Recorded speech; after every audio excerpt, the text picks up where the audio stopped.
flicker of hope this week. Security Council, presided by Slovenia, my home country, adopted a presidential statement on the leadership for peace. All 15 members of Security Council reaffirmed to maintain international peace and security and to commit to international law, including the UN Charter. It is a good start to re-energize our collective work for a better, more peaceful and more humane world. Let me address some of the most pressing issues of today and start with peace and security. Secretary General Antonio Guterres, who enjoys our full support and enormous respect, has repeated on several occasions that last year, with the highest number of conflicts in decades, was also the deadliest one. Slovenia has been elected member of Security Council since January, and during this time we have observed and witnessed gradual but steady erosion of power of rules. The Council is increasingly unable to respond in an effective way to major conflicts such as Gaza, Ukraine, or Sudan. And we are not doing any better in other crisis managements. What we are witnessing in Ukraine is aggression of a stronger, more powerful neighbor upon a smaller and weaker one. This is clearly a blatant violation of the UN Charter, and if we are let this aggression to pass, we open the doors to many similar wars across the globe. In Gaza, almost 4 months since the Council's resolution on ceasefire and hostage release, the deal is nowhere close. As the Secretary General said yesterday at UNRWA meeting, people in Gaza are existing, not living, existing among lakes of sewage, piles of rubbish and mountains of rubble. The only certainty they have is that tomorrow is going to be worse. In the West Bank and East Jerusalem, violence and dehumanization of Palestinians is increasing and has reached a boiling point.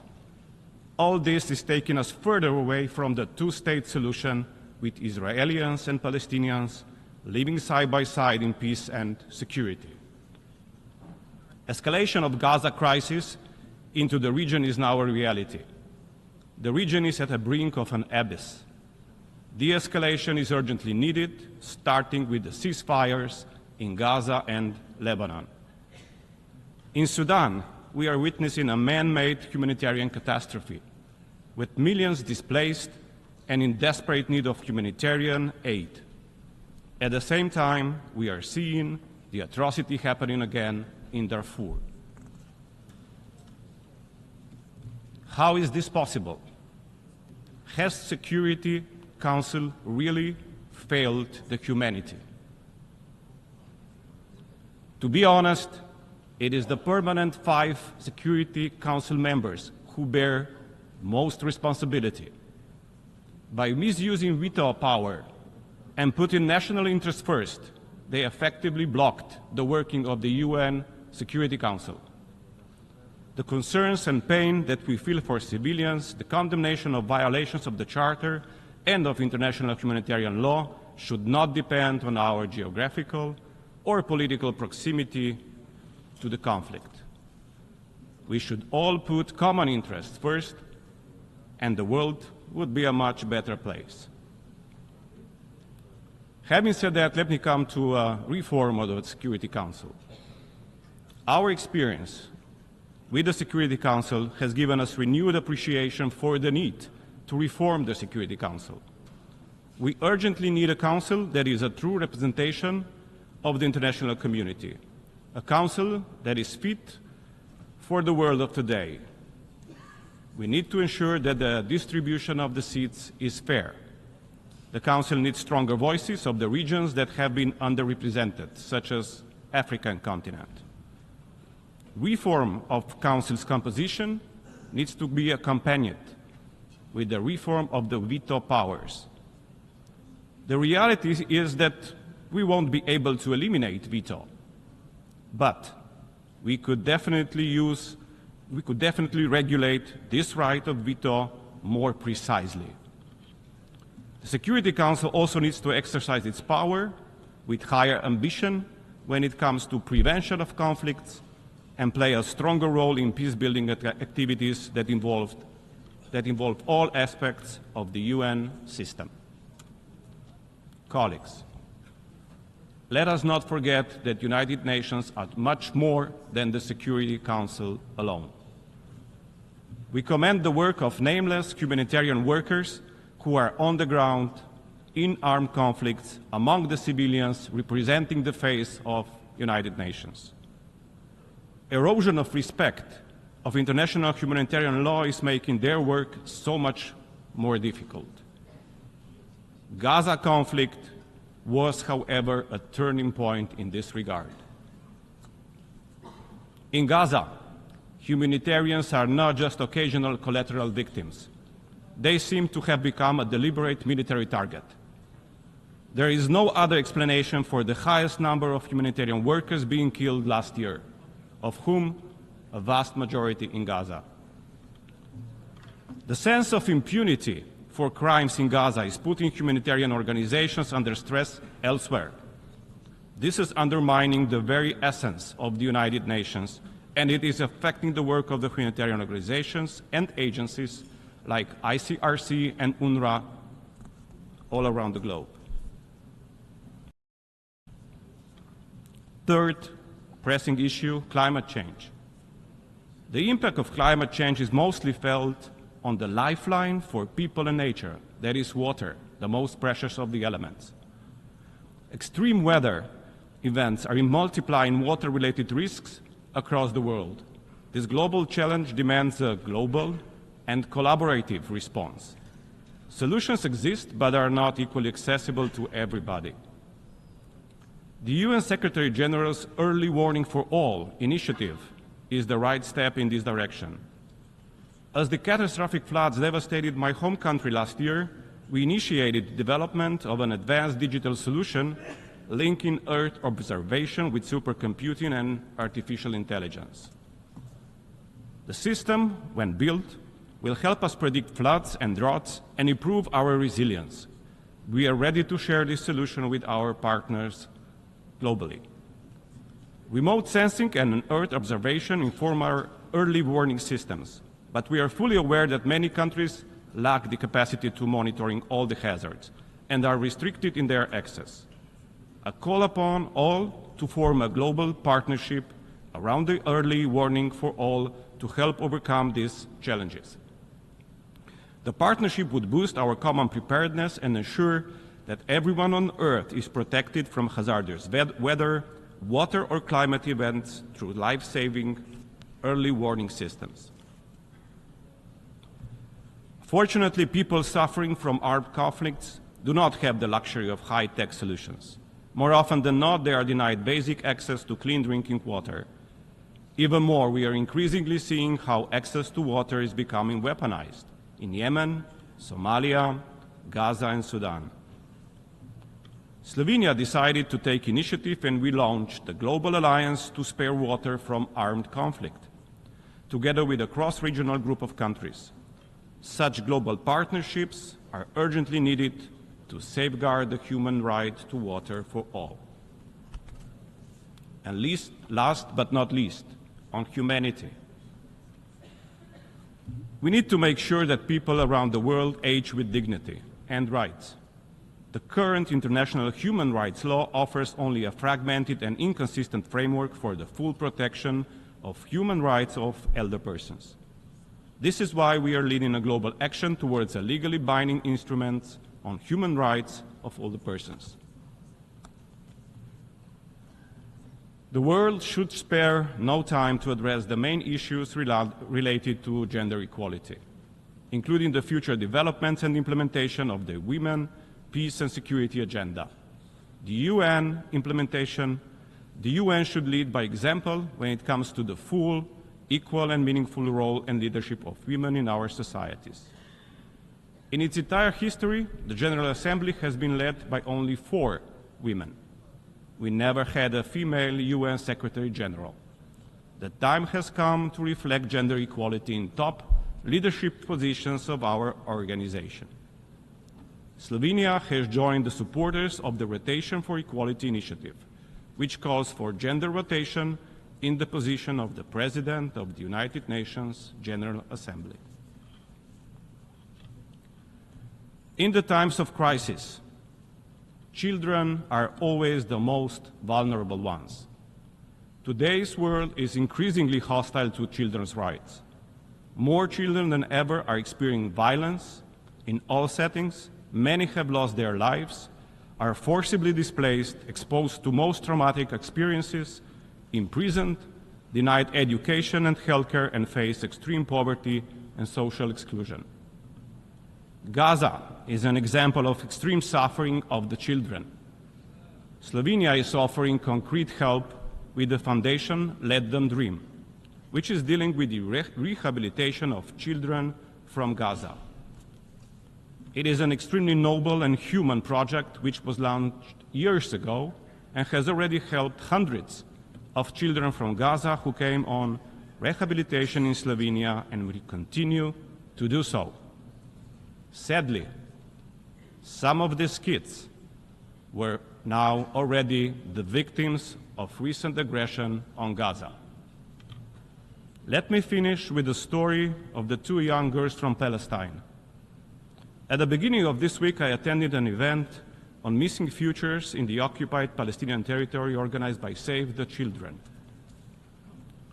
At this event, I heard stories from two courageous girls, Sarah and Rand. They spoke about their challenges in life, they spoke about their feelings, they spoke about their plans for the future. And despite all of the destruction, dehumanization, and fear, there was no anger nor hate in their stories. They just had this enormous wish to live a normal, decent life. They just had this enormous wish to be able to educate and study in order to be able to contribute back to their community. One wants to become a doctor. Second wants to become a humanitarian worker. Today, I fulfill my promise to them and I bring their story to the General Assembly. Only with our united call for peace and against war, we could make sure that Sarah and Rand and all the other children of Palestine and the world are not among the thousands missing futures of children under occupation. I want to say this out loud and clear to the Israeli government. Stop the bloodshed. Stop the suffering.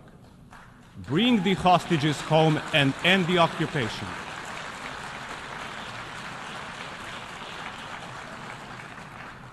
Mr. Netanyahu, stop this war now.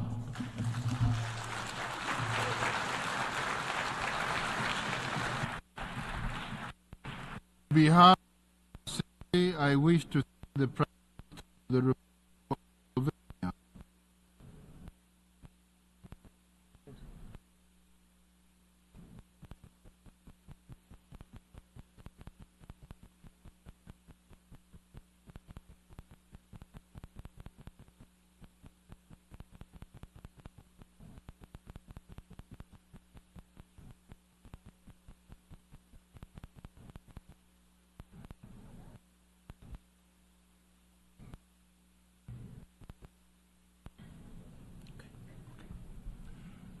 The Assembly will hear an address by His Excellency Mohammed Shehbaz Sharif, Prime Minister of the Islamic Republic of Pakistan. I request protocol to escort His Excellency and invite him to address the Assembly.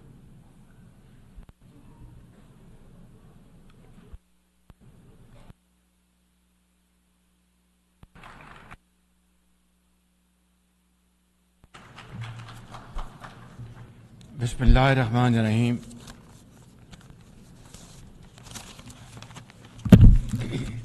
Mr. President, heads of state and government, excellencies, delegates, ladies and gentlemen, Assalamu alaikum wa rahmatullahi wa barakatuh, and a very good morning. Qala ya abati inni raitu ahda ashara kawkaban wa.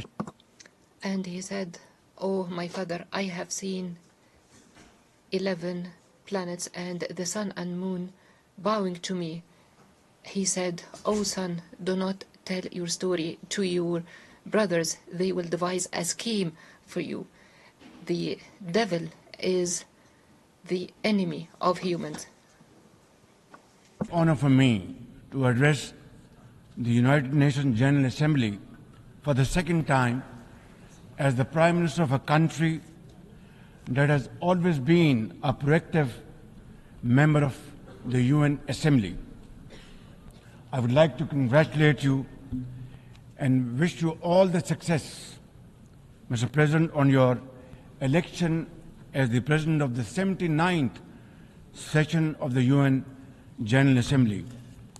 I would also like to appreciate the efforts of Ambassador Dennis Francis for his skillful stewardship of the 78th session of the UNGA. Mr. President, the father of our nation, Quaid-e-Azam Muhammad Ali Jinnah, declared in 1947 that we stand by the United Nations Charter and will gladly make our full contribution to peace and prosperity of the world. Pakistan has stood by this commitment unwaveringly. Today, we are facing most daunting challenges to the world order. Israel's genocidal war in Gaza, a dangerous conflict in Ukraine, destructive conflicts across Africa and Asia, rising geopolitical tensions, resurging terrorism, galloping poverty, stifling debt, and the mounting impact of climate change, we feel the chill of a new world order. In response to these challenges, our Secretary General Antonio Guterres called for the Summit of the Future. It led to the adoption of the 54 actions on development, peace and security, technology and global governance in the Pact of the Future. Mr. President, today I stand before you to express the searing pain and anguish of the people of Pakistan at the plight of the people of Gaza. Our heart bleeds as we witness the tragedy unfolding in the Holy Land, a tragedy that shakes the very conscience of humanity and the foundation of this institution. Mr. President, can we, as human beings, remain silent while children lie buried under the rubble of their shattered homes? Can we turn a blind eye to mothers cradling the lifeless bodies of the children? This is not just a conflict, this is systematic slaughter of innocent people of Palestine.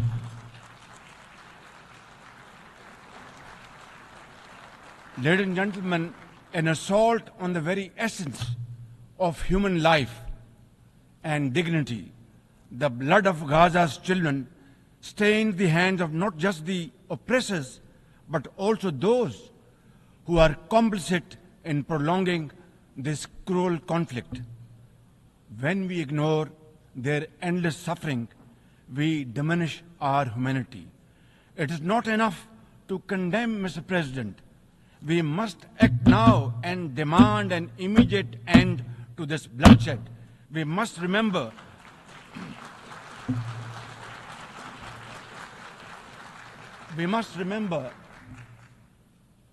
that the blood and sacrifice of the innocent Palestinians will never go waste. We must worry about their plight and difficulties and stand by them. We must work for a durable peace through the two-state nation. We must seek a viable, secure, contiguous and sovereign state of Palestine based on the pre-1967 borders with Al-Quds al-Sharif as its eternal capital, and to advance the goals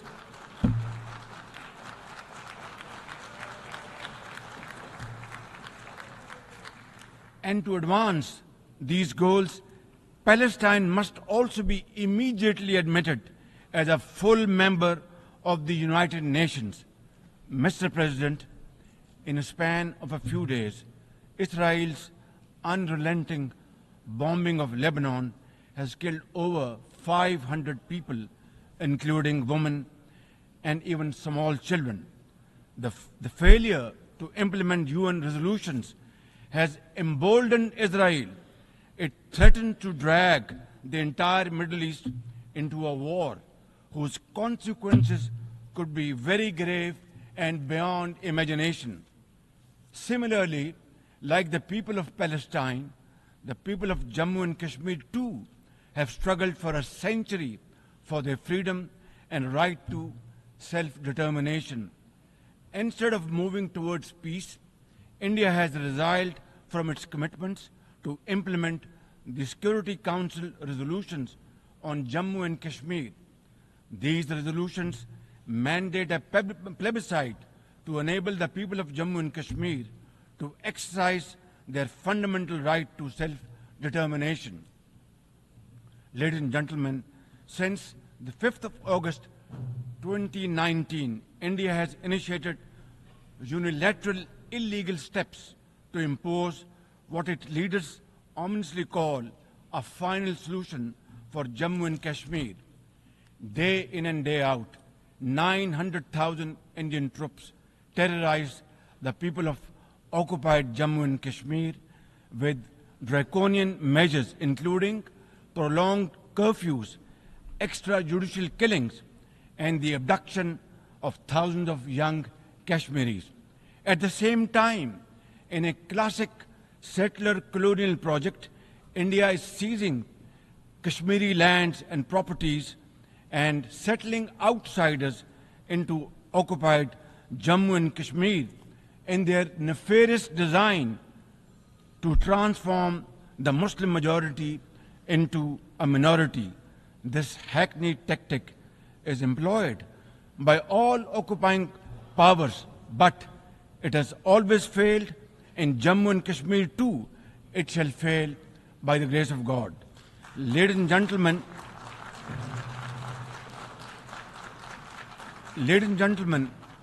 the Kashmiri people are resolute in rejection of the false Indian identity. The New Delhi seeks to impose upon them very, very severe conditions, and atrocities are being committed every hour. India's policy of brutal coercion and oppression in occupied Kashmir has ensured that Burhan Wani's legacy continues to inspire the struggle and sacrifices of millions of Kashmiris. Inspired by the legitimacy of their epic struggle, they remain defiant. Their heart-wrenching stories remind us that behind every statistic lies a human life, a dream deferred, and a hope shattered. Even more worryingly, it is engaged in massive expansion of its military capabilities, which are essentially deployed against Pakistan. Its war doctrines envisage a surprise attack and a limited war under the nuclear overhang. Thoughtlessly, India has spurned Pakistan's proposals for a mutual strategic restraint regime. Its leadership has often threatened to cross the line of control and take over Azad Kashmir. Ladies and gentlemen, Mr. President, let me state in no uncertain terms that Pakistan will respond most decisively to any Indian aggression. Therefore, to secure durable peace, India must reverse the unilateral and illegal measures it has taken since 5th of August 2019 and enter into a dialogue for a peaceful resolution of the Jammu and Kashmir dispute in accordance with the UN security resolutions and the wishes of the Kashmiri people.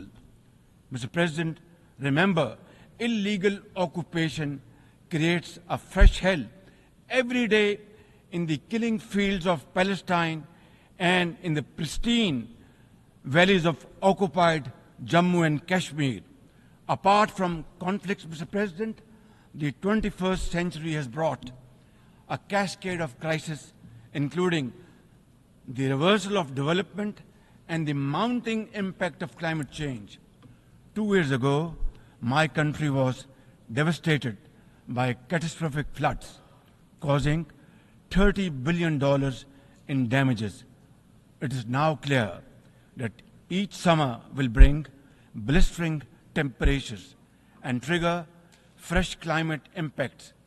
Pakistan emits less than 1% of global carbon emissions, yet we have paid a very heavy price for no fault of ours.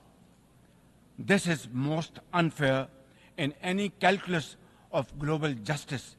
We must uphold the axiom, the polluter must pay.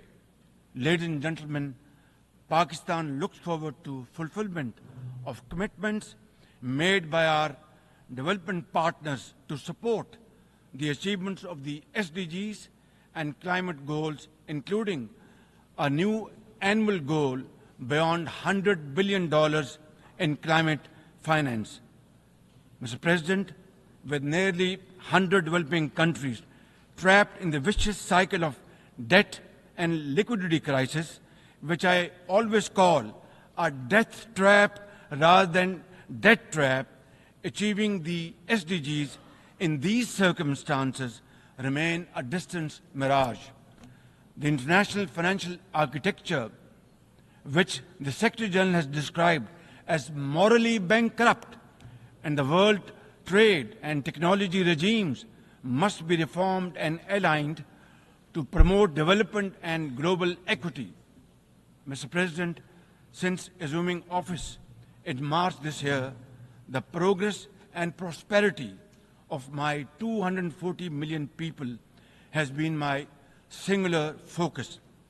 We have taken some very difficult but necessary decisions that have rescued our economy from collapse, restored macroeconomic stability, controlled physical deficits, and strengthened our reserves. As a result, inflation has come down to a single digit by the grace of God, and the prospects for economic growth has revived. I would like to explain this challenge and the way we are negotiating, Mr. President, by reciting a stanza from a poem which enormously makes me very emboldened, very brave, and hardworking, and commit untiring efforts. And this stanza is a befitting example of hard work and, of course, facing challenges and then pave the way for success stories.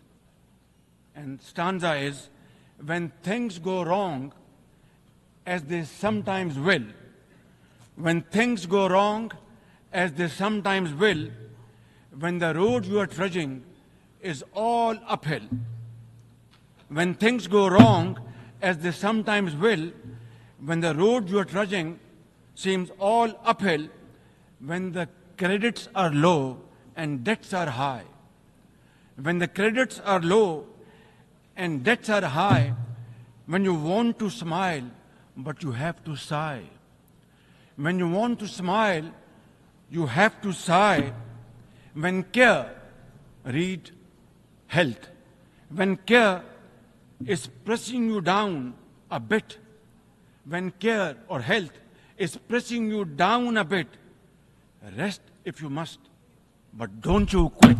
This is how, Mr. President, we have learned to face our challenges and negotiate the most daunting challenges we have faced. Mr. President, situated at the crossroads of South and Central Asia and the Middle East, we have prioritized geoeconomics, and regional connectivity to secure win-win outcomes for our people. The second phase of the landmark China-Pakistan Economic Corridor has been successfully launched through the Apex Special Investment Facilitation Council. We are mobilizing investments in resilient infrastructure, renewable energy, minerals, sustainable agriculture, and technology. This will herald a new era of development and modernization in my beloved country. Ladies and gentlemen, for 2 decades, Pakistan has fought terrorism boldly and most successfully, defeating terrorist groups within Pakistan. We have paid a very heavy price. 80,000 of our brave soldiers and civilians have been martyred, including innocent school-going children. And the gory memories of APS school carnage haunt us till date. Our economy has suffered a loss of $150 billion. Unfortunately, today we are again confronted by a new wave of externally financed and sponsored terrorism, especially by the TTP, Fitna al-Khawarij, and its associates. Ladies and gentlemen, make no mistake, inshallah, by the grace of God, we are determined to eliminate this threat as well through our comprehensive national effort by the name of Azm-e-Istehkam, meaning resolve to promote peace and stability. And we will work collectively with the international community to combat all forms of terrorism and reform the global counter-terrorism architecture. Mr. President, Pakistan seeks the earliest possible normalization of the situation in Afghanistan. We join the UN's appeal for $3 billion in humanitarian assistance to the millions of suffering Afghan brothers and sisters. At the same time, we endorse and share the international expectations that the Afghan interim government would respect human rights, including the rights of women and girls, and promote political inclusion. In particular, the interim government must take effective action to neutralize all terrorist groups within Afghanistan, especially those responsible for cross-border terrorism against neighboring countries. These include ISIL-K, Daesh, the Al-Qaeda associated TTP, Fitna al-Khawarij, Majid Brigade, the BLA, and other terrorist groups which unfortunately are seen on Afghan territory. Mr. President, another troubling global development is the escalation of Islamophobia, which is now manifested by frequent desecrations of the Holy Quran, attacks on mosques, negative stereotyping of Muslims, and acts of discrimination and violence against them. The most alarming manifestation of Islamophobia is the Hindu supremacist agenda in India. It aggressively seeks the subjugation of 200 million Muslims and the obliteration of India's Islamic heritage. Pakistan and the OIC will work with the UN Secretary General and the Special Envoy to implement a plan of action to combat this scourge. Ladies and gentlemen, Pakistan seeks an immediate end to the tragic conflict in Ukraine and its peaceful resolution in accordance with the UN Charter and international agreements. Ladies and gentlemen, Pakistan has a long and proud history of solidarity, friendship, and cooperation with the nation of Africa. We will continue to cooperate with them to counter terrorism and resolve regional conflicts, including through UN peacekeeping and peacebuilding in the region. Finally, Mr. President, as we leave this august hall, we must carry with us a message for our people, that the weak are not voiceless, that the oppressed should not lose hope, that poverty is not preordained, and that Allah Almighty promise of justice and equality in our terrestrial home must be respected. I thank you all, and thank you very much for your time. God bless you.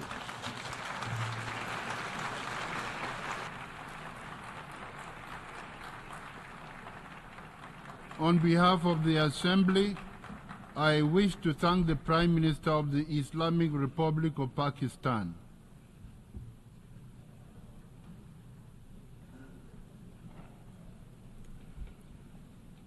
The Assembly will hear an address by His Excellency Benjamin Netanyahu, Prime Minister of the State of Israel. I request protocol to escort His Excellency and invite him to address the Assembly.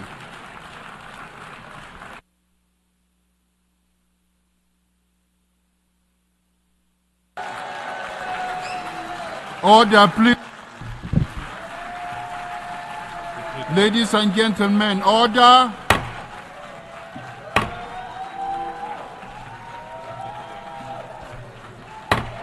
Order, please.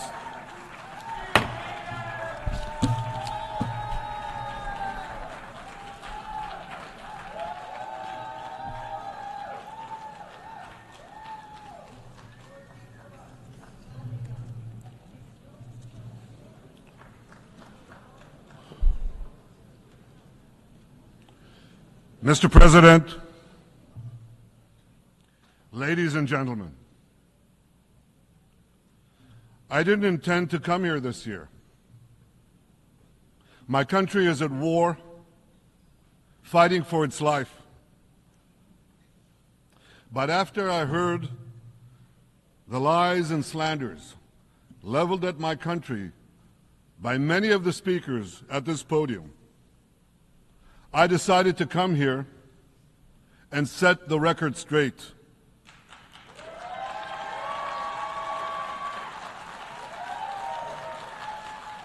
I decided to come here to speak for my people, to speak for my country, to speak for the truth.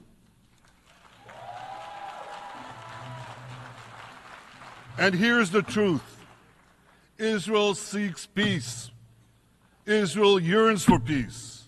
Israel has made peace and will make peace again.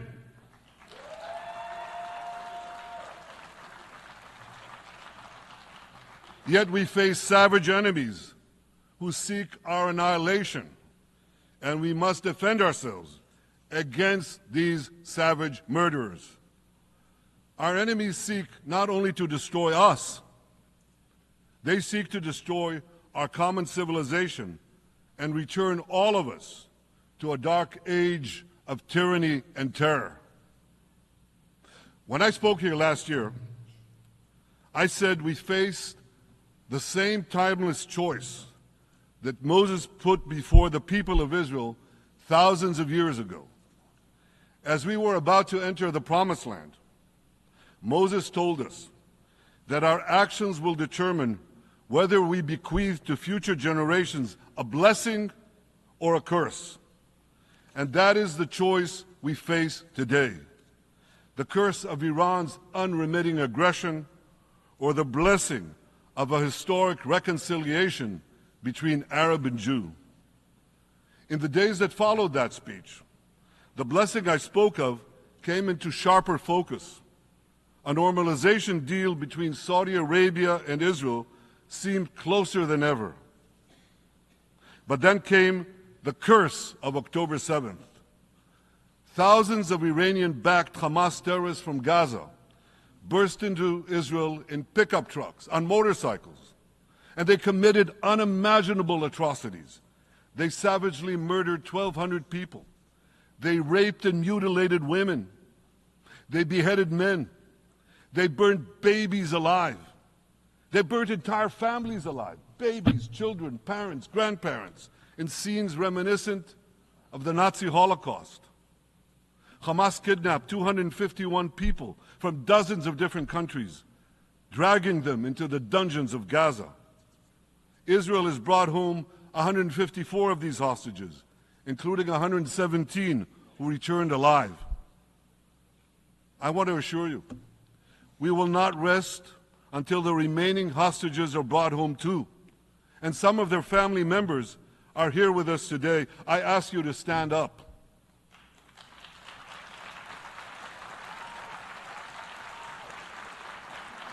With us is Eli Stevie, whose son Idan was abducted from the Nova Music Festival. That was his crime.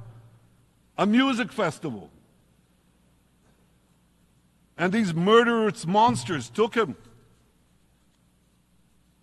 Kobe Smirno, whose son Jonathan was murdered, and his corpse was taken into the dungeons, into the terror tunnels of Gaza. A corpse held hostage.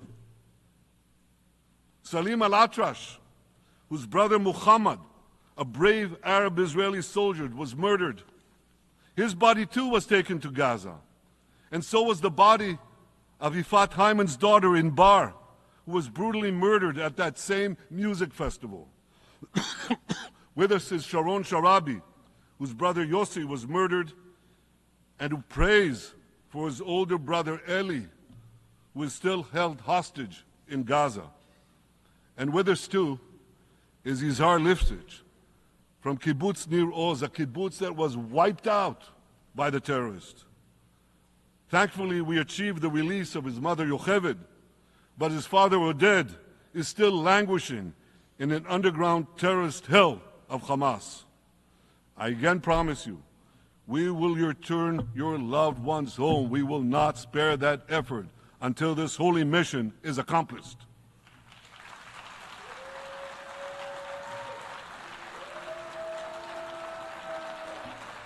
Ladies and gentlemen, the curse of October 7th began when Hamas invaded Israel from Gaza. But it didn't end there. Israel was soon forced to defend itself on 6 more war fronts organized by Iran. On October 8th, Hezbollah attacked us from Lebanon. Since then, they fired over 8,000 rockets at our towns and cities, at our civilians, at our children. 2 weeks later, the Iran-backed Houthis in Yemen launched drones and missiles at Israel, the first of 250 such attacks, including one yesterday aimed at Tel Aviv. Iran's Shiite militias in Syria and Iraq have targeted Israel dozens of times over the past year as well. Fueled by Iran, Palestinian terrorists in Judea and Samaria perpetrated scores of attacks there and throughout Israel. And last April, for the first time ever, Iran directly attacked Israel from its own territory, firing 300 drones, cruise missiles, and ballistic missiles at us. I have a message for the tyrants of Tehran. If you strike us, we will strike you. There is no place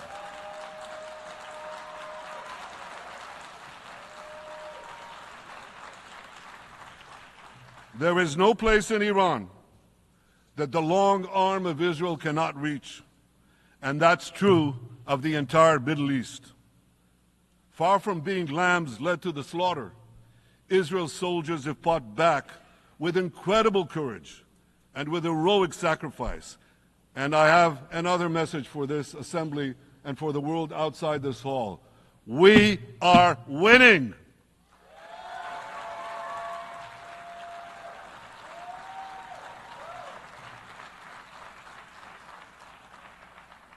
Ladies and gentlemen, as Israel defends itself against Iran in the seven-front war, the line separating the blessing and the curse could not be more clear. This is the map I presented here last year. It's a map of a blessing. It shows Israel and its Arab partners forming a land bridge connecting Asia and Europe between the Indian Ocean and the Mediterranean Sea. Across this bridge, we will lay rail lines, energy pipelines, fiber optic cables, and this will serve the betterment of 2 billion people. Now look at this second map. It's a map. Look at the second map. It's a map of a curse. It's a map of an arc of terror that Iran has created and imposed from the Indian Ocean to the Mediterranean. Iran's malignant arc has shut down international waterways. It cuts off trade. It destroys millions, destroys nations from within, and inflicts misery on millions. On the one hand, a bright blessing, a future of hope. On the other hand, a dark future of despair. And if you think this dark map is only a curse for Israel, if you think that, then you should think again. Because Iran's aggression, if it's not checked, will endanger every single country in the Middle East and many, many countries in the rest of the world. Because Iran seeks to impose its radicalism well beyond the Middle East. That's why it funds terror networks on 5 continents. That's why it builds ballistic missiles for nuclear warheads to threaten the entire world. For too long, the world has appeased Iran. It turns a blind eye to its internal repression. It turns a blind eye to its external aggression. Well, that appeasement must end. And that appeasement must end now.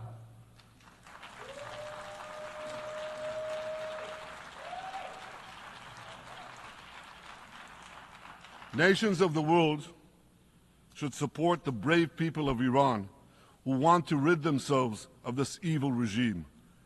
Responsible governments should not only support Israel in rolling back Iran's aggression, they should join Israel. They should join Israel in stopping Iran's nuclear weapons program. In this body, in the Security Council, we're going to have a deliberation in a few months. And I call on the Security Council to snap back UN Security Council sanctions against Iran, because we must all do everything in our power to ensure that Iran never gets nuclear weapons.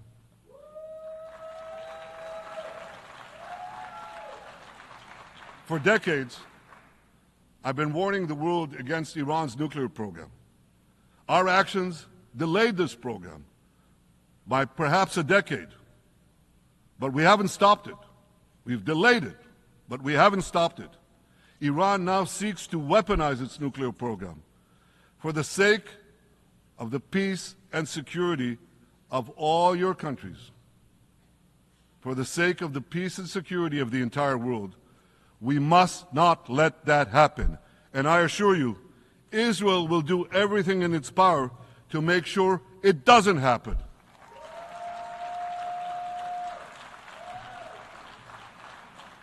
So, ladies and gentlemen, the question before us is simple. Which of these 2 maps that I showed you will shape our future? Will it be the blessings of peace and prosperity for Israel, our Arab partners, and the rest of the world? Or will it be the curse in which Iran and its proxies spread carnage and chaos everywhere? Israel has already made its choice. We've decided to advance the blessing. We're building a partnership for peace with our Arab neighbors while fighting the forces of terror that threaten that peace. For nearly a year, the brave men and women of the IDF have been systematically crushing Hamas's terror army that once ruled Gaza. On October 7th, the day of that invasion into Israel, that terror army numbered nearly 40,000 terrorists. It was armed with more than 15,000 rockets. It had 350 miles of terror tunnels, an underground network bigger than the New York subway system, which they used to wreak havoc above and below ground. A year later, the IDF has killed or captured more than half of these terrorists, destroyed over 90% of their rocket arsenal, and eliminated the key segments of their terror tunnel network. In major military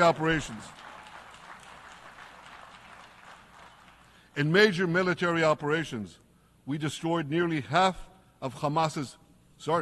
all of Hamas's terror battalions, 23 out of 24 battalions.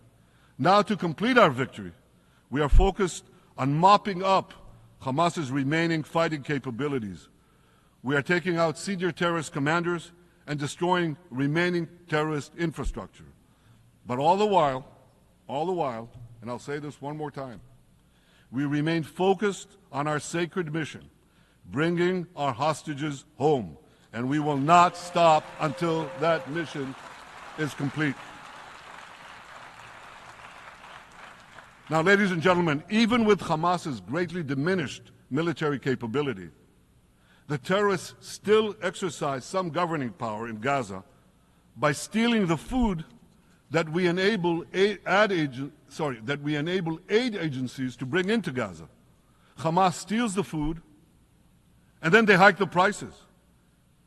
They feed their bellies, and then they fill their coffers with money that they extort from their own people. They sell the stolen food at exorbitant prices. And that's how they stay in power. Well, this too has to end, and we're working to bring it to an end.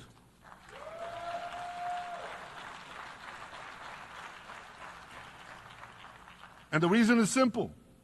Because if Hamas stays in power, it will regroup, rearm, and attack Israel again and again and again, as it is vowed to do.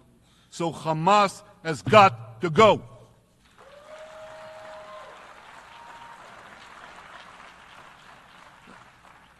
Just imagine, for those who say, well, Hamas has to stay, it has to be part of a post-war Gaza, imagine in a post-war situation in World War II, imagine allowing the defeated Nazis in 1945 to rebuild Germany. It's inconceivable. It's ridiculous. It didn't happen then. It's not going to happen now.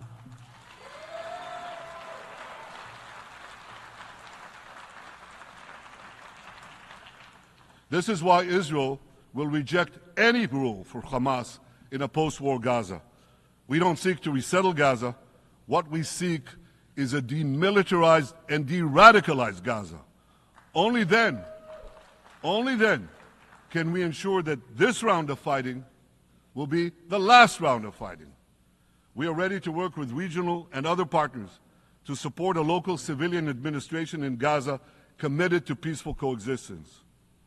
As for the hostages, I have a message for the Hamas captors. Let them go. Let them go. All of them. Those alive today must be returned alive, and the remains of those whom you brutally killed must be returned to their families. Those families here with us today, and others in Israel, deserve to have a resting place for their loved ones, a place where they can grieve and remember them. This war, ladies and gentlemen, this war can come to an end now. All that has to happen is for Hamas to surrender, lay down its arms, and release all the hostages. But if they don't, we will fight until we achieve victory, total victory. There is no substitute for it.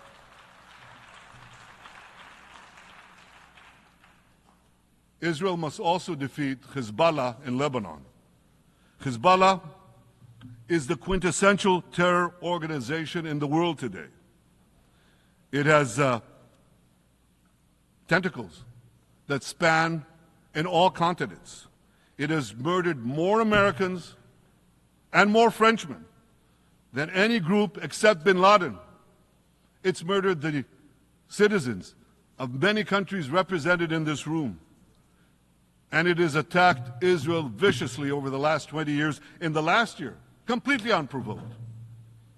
A day after the Hamas massacre, on October 7th, Hezbollah began attacks against Israel, which forced more than 60,000 Israelis on our northern border to leave their homes, becoming refugees in their own land. Hezbollah turned vibrant towns in the north of Israel into ghost towns. So I want you to think about this in equivalent American terms. Just imagine if terrorists turned El Paso and San Diego into ghost towns. Then ask yourself, how long would the American government tolerate that? A day? A week? A month? I doubt they tolerate it even for a single day. Yet Israel has been tolerating this intolerable situation for nearly a year. Well, I've come here today to say, enough is enough.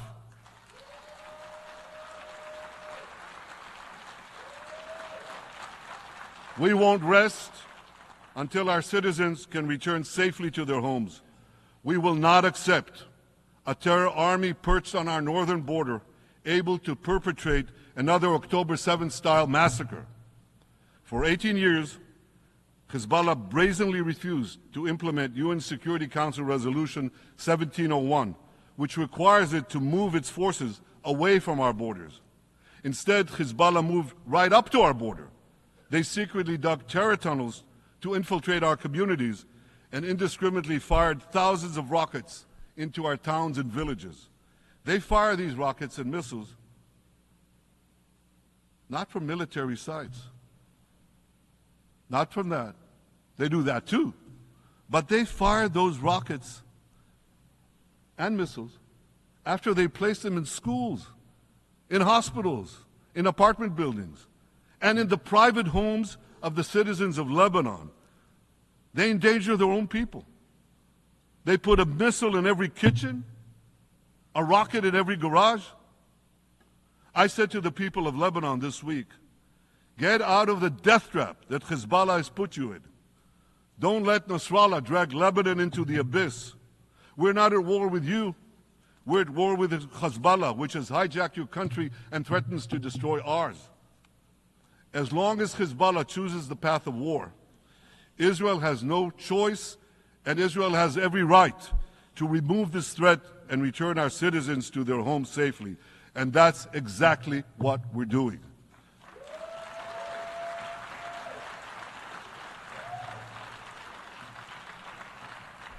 Just this week, the IDF destroyed large percentages of Hezbollah's rockets, which had built with Iran's funding for 3 decades. We took out senior military commanders who not only shed Israeli blood, but American and French blood as well. And then we took out their replacements, and then the replacements of their replacements. And we'll continue degrading Hezbollah until all our objectives are met.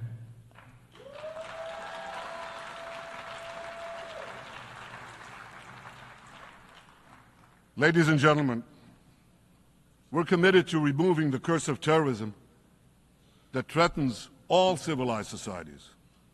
But to truly realize the blessing of a new Middle East, we must continue the path we paved with the Abraham Accords 4 years ago. Above all, this means achieving a historic peace agreement between Israel and Saudi Arabia.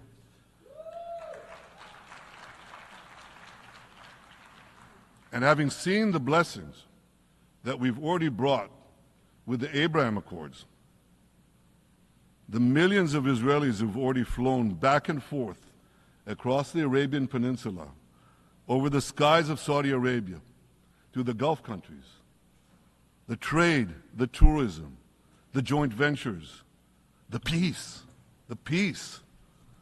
I say to you, what blessings such a peace with Saudi Arabia would bring.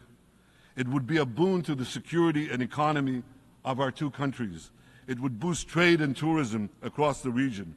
It would help transform the Middle East into a global juggernaut. Our two countries could cooperate on energy, water, agriculture, artificial intelligence, and many, many other fields. Such a peace, I'm sure, would be a true pivot of history. It would usher in a historic reconciliation between the Arab world and Israel, between Islam and Judaism, between Mecca and Jerusalem. While Israel is committed to achieving such a peace, Iran and its terror proxies are committed to scuttling it. That's why one of the best ways to foil Iran's nefarious designs is to achieve the peace. Such a peace would be the foundation for an even broader Abrahamic alliance. And that alliance would include the United States, Israel, current Arab peace partners, Saudi Arabia, and others who choose the blessing of peace. It would advance security and prosperity across the Middle East and bring enormous benefits to the rest of the world. With American support and leadership, I believe this vision can materialize, and much sooner than people think. And as the Prime Minister of Israel, I will do everything in my power to make it happen. This is an opportunity that we and the world should not let go by.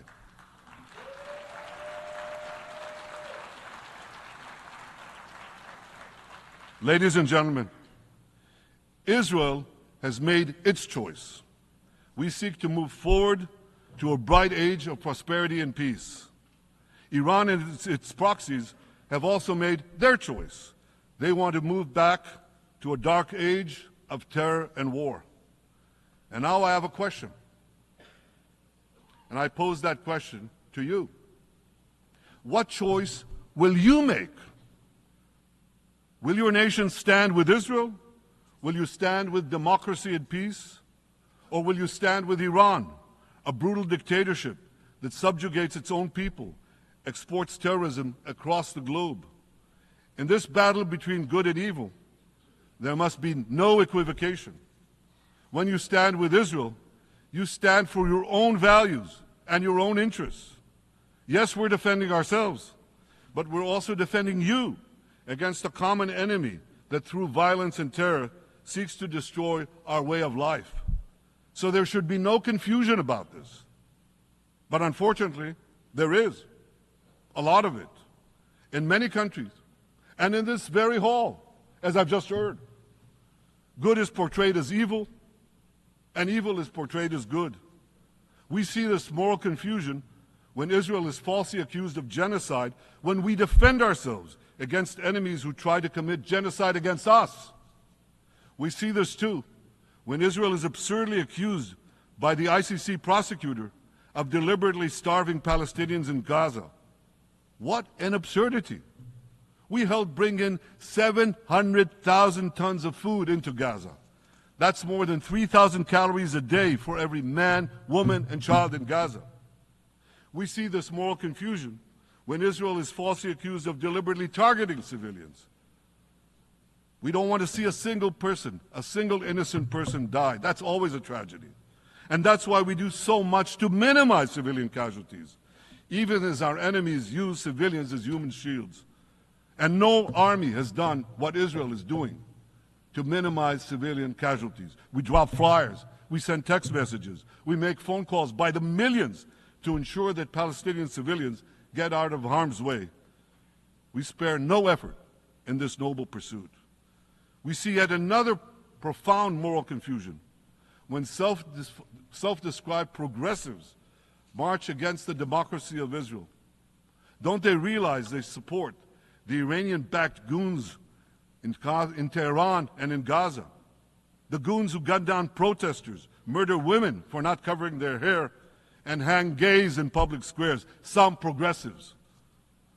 According to the U.S. Director of National Intelligence, Iran funds and fuels many of the protesters against Israel. Who knows, maybe some of the protesters, or even many of the protesters outside this building now. Ladies and gentlemen, King Solomon, who reigned in our eternal capital, Jerusalem, 3,000 years ago, proclaimed something that is familiar to all of you.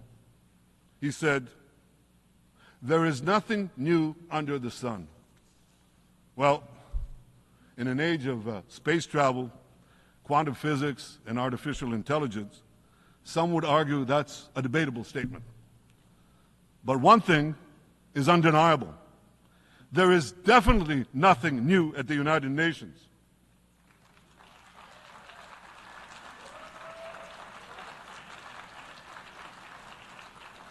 Take it from me.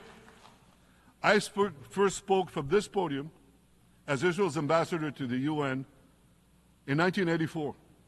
That's exactly 40 years ago. And in my maiden speech here, I think it's the same podium, by the way. In my maiden speech here, I spoke against a proposal to expel Israel from this body.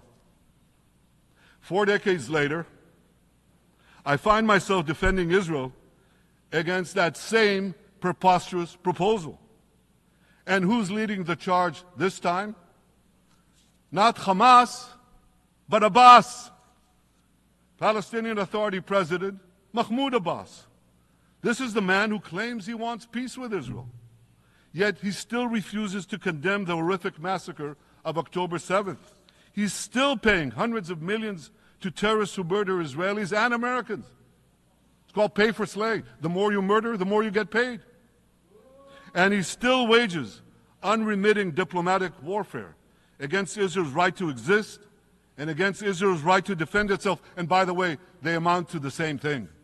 Because if you can't defend yourself, you can't exist. Not in our neighborhood, certainly, and maybe not in yours. Standing in this podium 40 years ago, I told the sponsors of that outrageous resolution to expel Israel, gentlemen, check your fanaticism at the door. Today, I tell President Abbas and all of you who would shamefully support that resolution, check your fanaticism at the door. The singling out of the one and only Jewish state continues to be a moral stain on the United Nations. It has made this once respected institution contemptible in the eyes of decent people everywhere. But for the Palestinians, this UN House of Darkness is home court. They know that in this swamp of anti-Semitic bile, there's an automatic majority willing to demonize the Jewish state on anything. In this anti-Israel flat earth society, any false charge, any outlandish allegation can muster a majority. In the last decade, there have been more resolutions passed against Israel in this hall at the UN General Assembly than against the entire world combined. Actually, more than twice as many. Since 2014, this body condemned Israel 174 times. It condemned all the other countries in the world 73 times. That's more than 100 extra condemnations for the Jewish state. What hypocrisy, what a double standard, what a joke. So the UN's hostility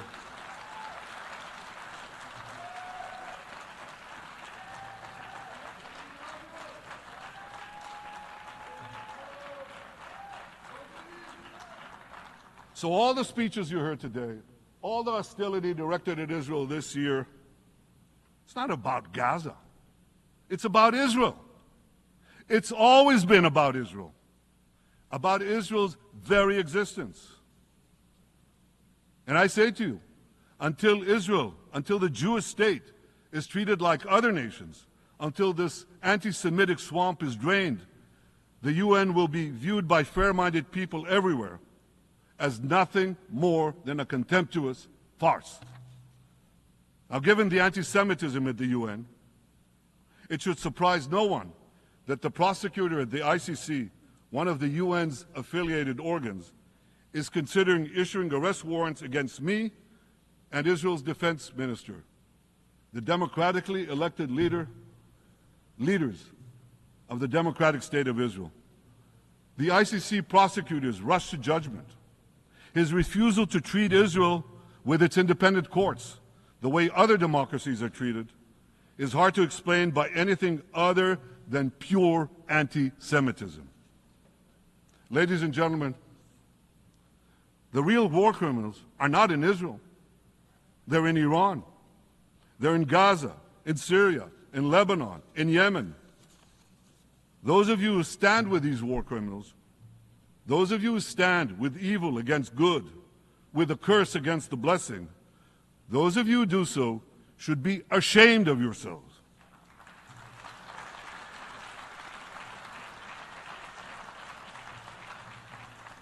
But I have a message for you. Israel will win this battle. We'll win this battle because we don't have a choice. After generations after generations in which our people were slaughtered, remorselessly butchered, and no one raised a finger in our defense. We now have a state. We now have a brave army, an army of incomparable courage, and we are defending ourselves. As the book of Samuel says in the Bible, Netzach Yisrael lo yishaker. The eternity of Israel will not falter.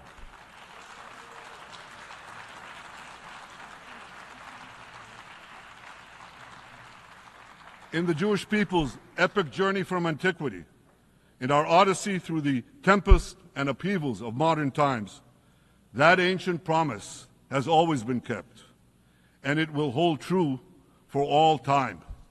To borrow a great poet's phrase, Israel will not go gently into that good night. We will never need to rage against the dying of the light, because the torch of Israel will forever shine bright.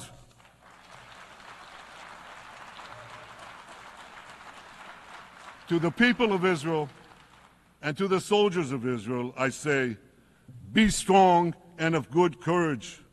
חזקו ואמצו ואל תיראו מפניהם, כי אדוני אלוהיך הוא ההולך עמך, לא ירפך ולא יעזבך. Am Yisrael Chai, the people of Israel live, now, tomorrow, forever. Thank you.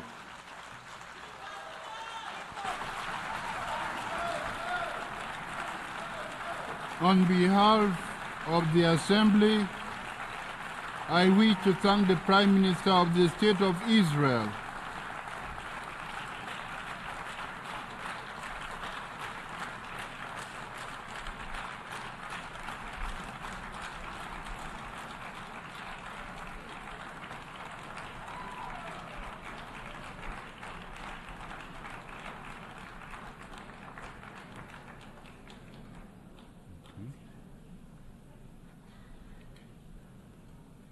The Assembly will hear an address by Her Excellency Mia Amor Motley, Minister, Minister for National Security and the Public Service, and Minister for Finance, Economic Affairs and Investment of Barbados.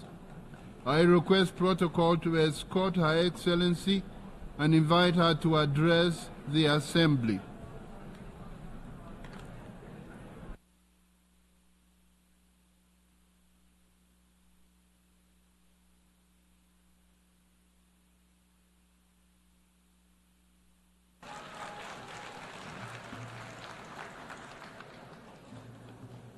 President,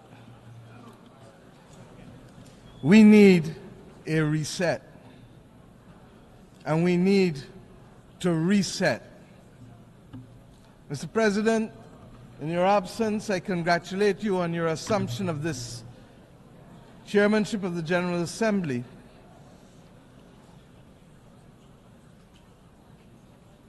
We can wait.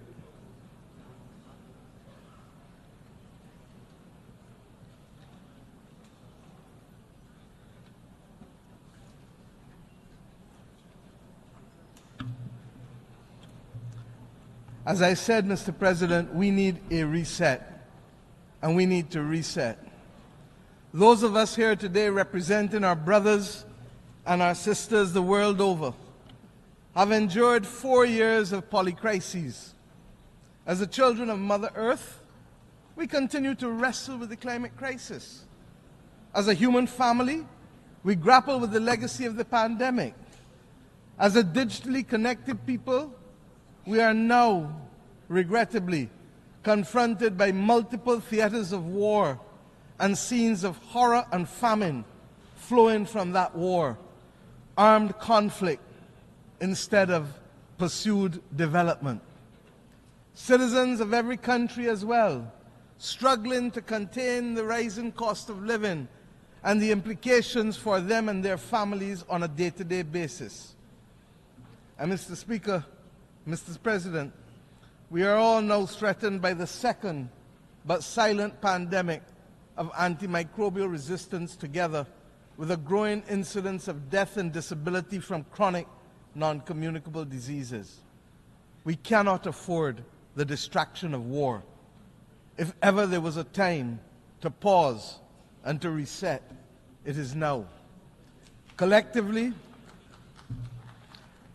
as an international community and individually as leaders in each of our countries, we must now deliver new opportunities and solutions to these crises which dampen economic growth, which restrict the ambitions of our people and numb our sense of the beauty and goodness that the world ought to be offering because it has it to offer. The reset for which I am calling, and indeed all of our citizens are demanding, must see an end to all forms of discrimination. That rules and institutions today exist which create first and second class citizens, as we have said from this podium year after year, depending on your nation of origin, militate against the trust and the credibility and the hope, and it fosters a crisis of confidence in the existing international order, which must become inclusive and responsive for all. More than any other complaint from this podium has been the disparity in treatment and the inability to be able to have fair and transparent treatment for all that would lead to the trust necessary for us to solve the problems of our times that are truly beyond man-made causes. Neo-colonialist structures that perpetuate and reflect an old world order characterized by racism and classism and misogyny, while ignoring the legitimate aspirations of billions, will not help to foster the hope or trust that is necessary to meet these polycrises. We must ensure that the global institutions give developing countries, especially small vulnerable states like my own, or vulnerable middle-income countries, seats at the table of decision-making where we can be seen, heard, become active agents in our own cause and lead our own development paradigms. My friends, we are reminded that 2024 is the final year of the United Nations Decade for the People of African Descent. Much has been achieved, but the recognition, the justice, and the development for people of African descent that was promised by this decade has, to say the least, not yet been fully realized. And it is for this reason that the Caribbean community joins the growing chorus, and my own country in particular, for the immediate proclamation of a second decade to complete the unfinished work and address the matter of reparations for slavery and colonialism.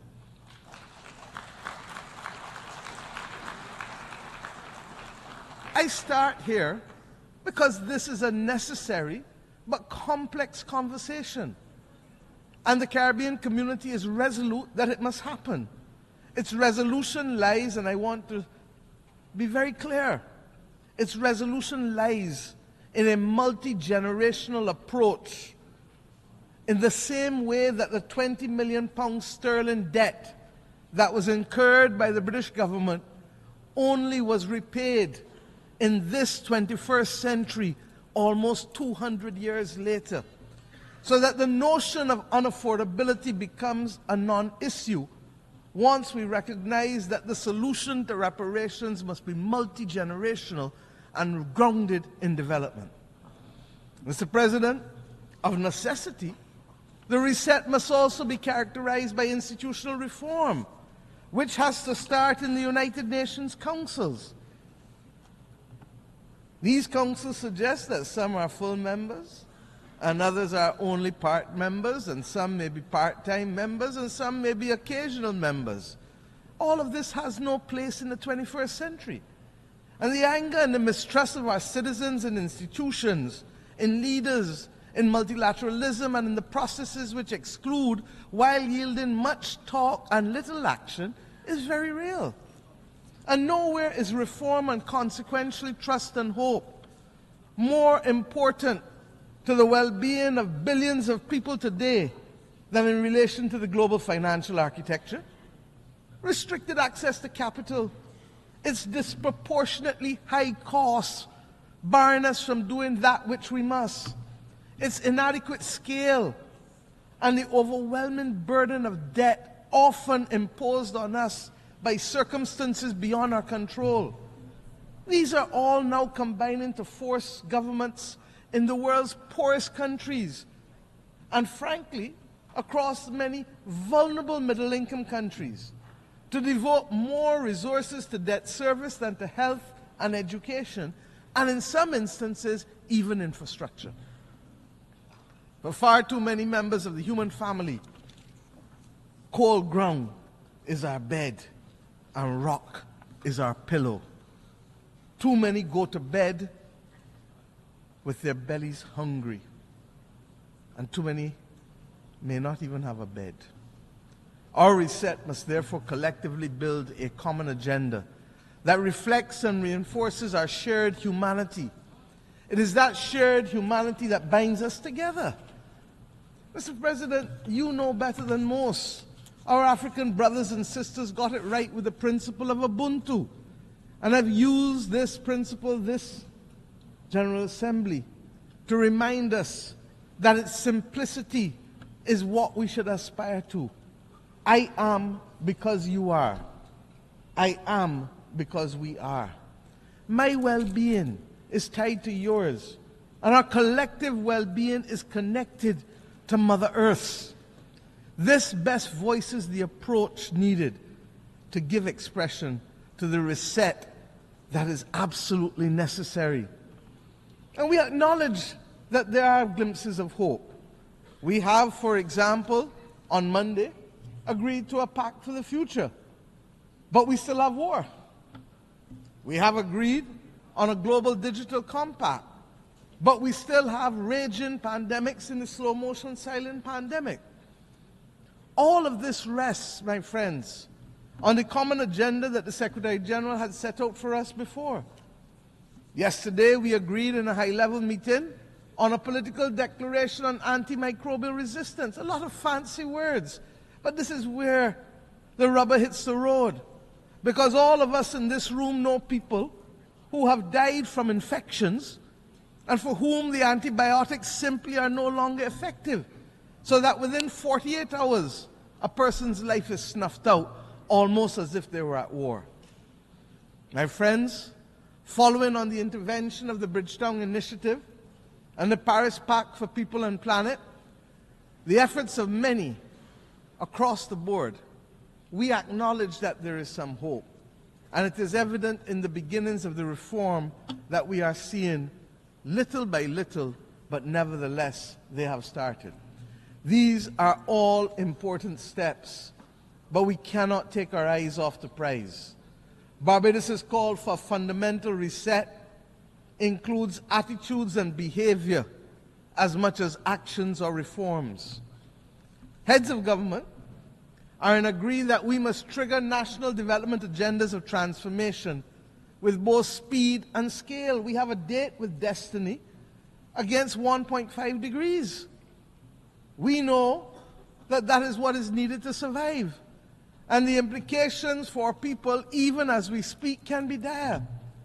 But if there is a failure to act with clarity of purpose, and if the political will retards progress on the front of the much-needed reform within the international financial institutions, purely because heads of government do not speak to ministers of finance when they reach Washington, D.C., or their board directors, if there is a need for that to be dealt with, then, my friends, there must be a commitment to be equal to the current challenges of member states if we are not to perpetuate the discriminatory practices that result in undermining the transformational opportunities that we need. Depriving vulnerable countries from being able to access concessional income that is long enough to build the resilience to save lives and to protect livelihoods is unjust. And that is why we must remain focused. That is why, my friends, we launched yesterday the third iteration of the Bridgetown Initiative, which identifies three key principles, very simply. One, we must change the rules of the international financial system and reform its governance and instruments. Two, we must shock-proof vulnerable economies by dealing with debt and liquidity in a comprehensive, development-focused manner. And if we need to give countries a shot of liquidity like we give them a shot of adrenaline to avoid them falling off the cliff of death, then we must do so. And thirdly, we must augment financing by boosting country capacity to invest in resilience by several means, including what has been announced already, the rechanneling of special drawing rights through our multilateral development partners, but that will only be truly effective if there is another issuance of SDRs in the near future. Indeed, we must also address the challenge, and this I believe to be the fundamental mission of this generation, of how we are going to secure the global public commons to be able to maintain our safety and stability as a global community. We're going to have to discuss how we can secure it, and of course, how we must finance it. And that is not only the climate crisis or the loss of biodiversity that we speak about, but the other many global challenges that can truly destabilize countries and regions.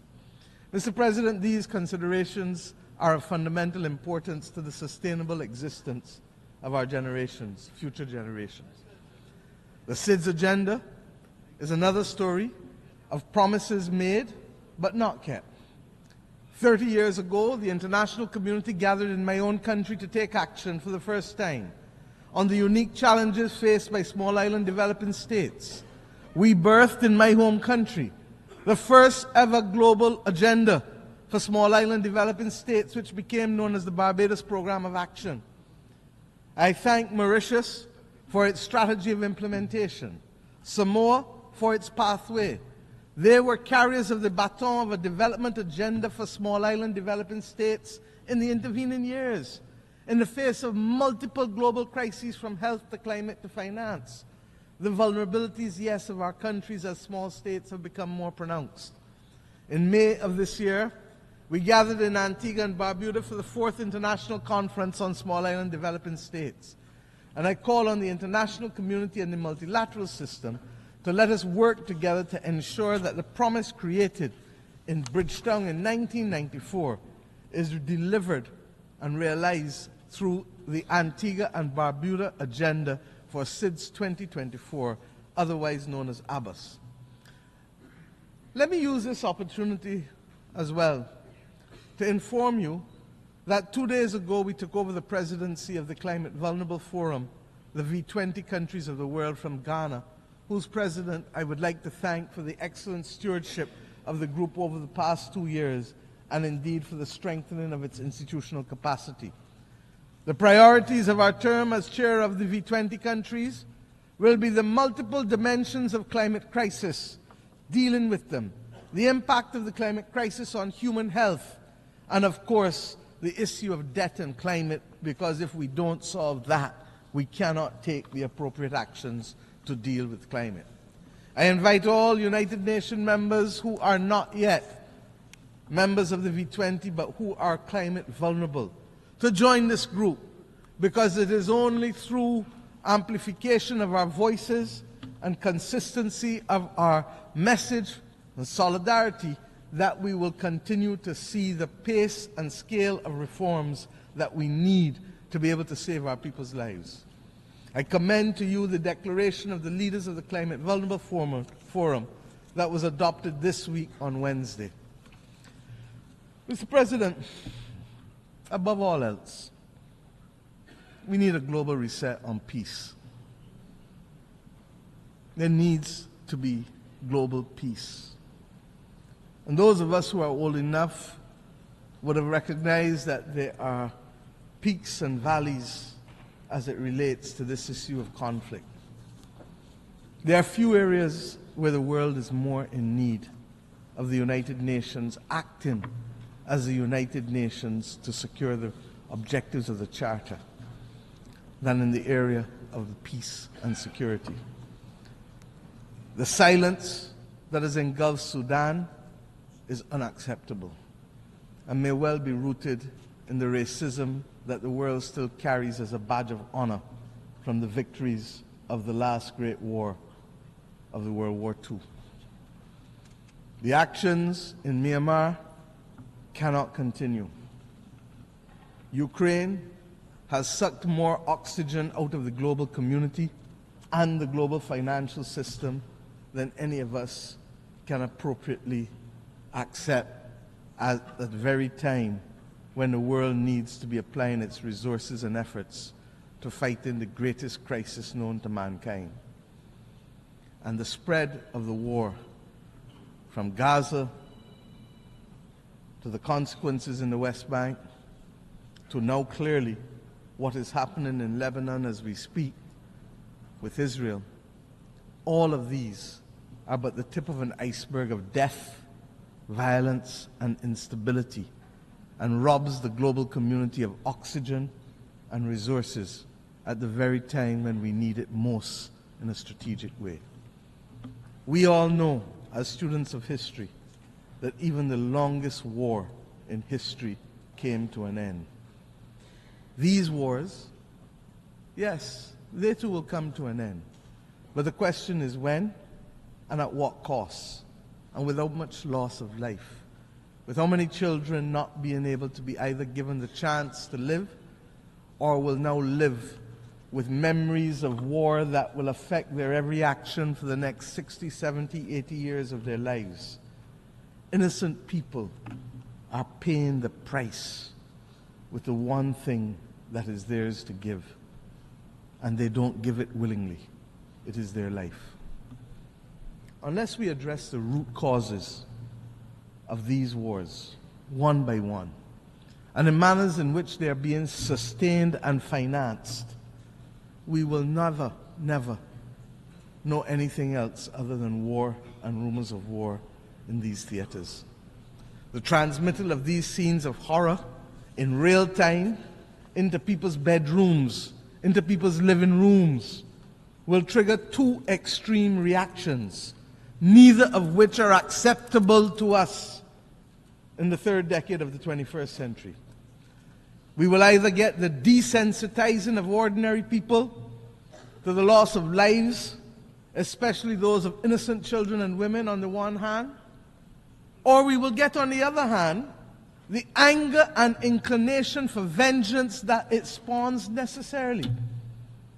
We need peace.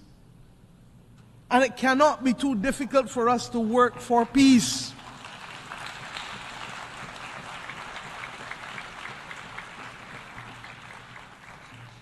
It is the same Bible that tells us in the stories of the Old Testament, much which has guided many people across this world. But when we turn from the Old Testament to the New Testament, it is Romans that says to us, "Vengeance is mine, saith the Lord," not any country, not any human being. So that the Bible can't be used as a convenient aid when it suits us and rejected when it doesn't. In the midst of this maelstrom, we were very clear. My country took the step this year of recognizing and establishing diplomatic relations with the state of Palestine, in spite of having supported a two-state solution since 1969.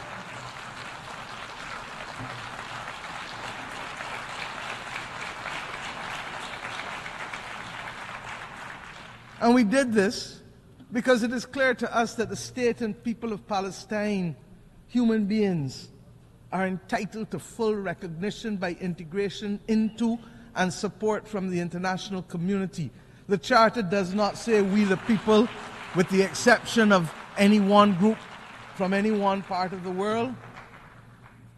We join with others, therefore, in congratulating the state of Palestine in taking their seat among the United Nations member states, as they did on the 10th of September of this year.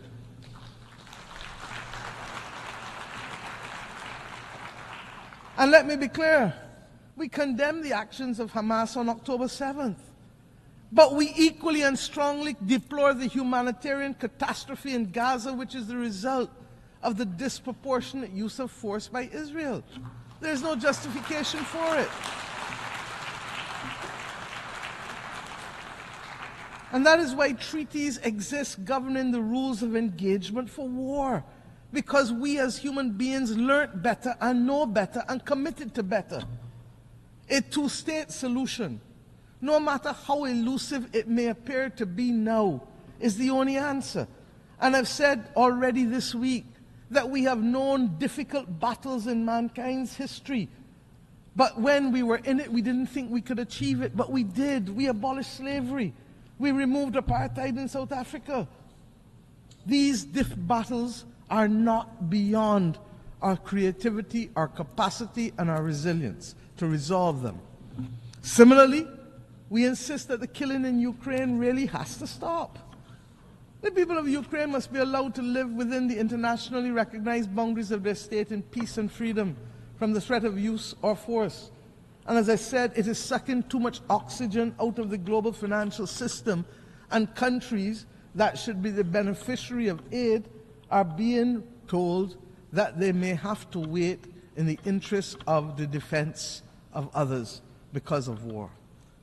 I say to us truly, there has to be a singular commitment to build a peace. Truly. Mr. President, my own region has not escaped the scourge of instability and violence.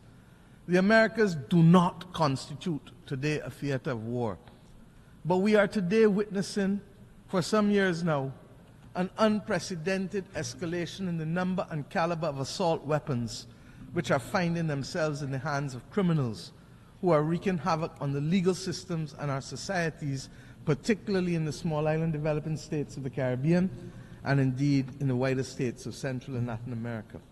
This scourge caused by guns manufactured in the United States of America primarily also requires a fundamental reset. The right of persons to bear arms in countries not engaged in military conflict should not be an opening to accept as legitimate the presence of assault weapons in countries. It is simply not right. There is no place for assault weapons in our societies. I turn now to the fate of the people of Haiti, which continues to be of major concern to our people in the Caribbean region.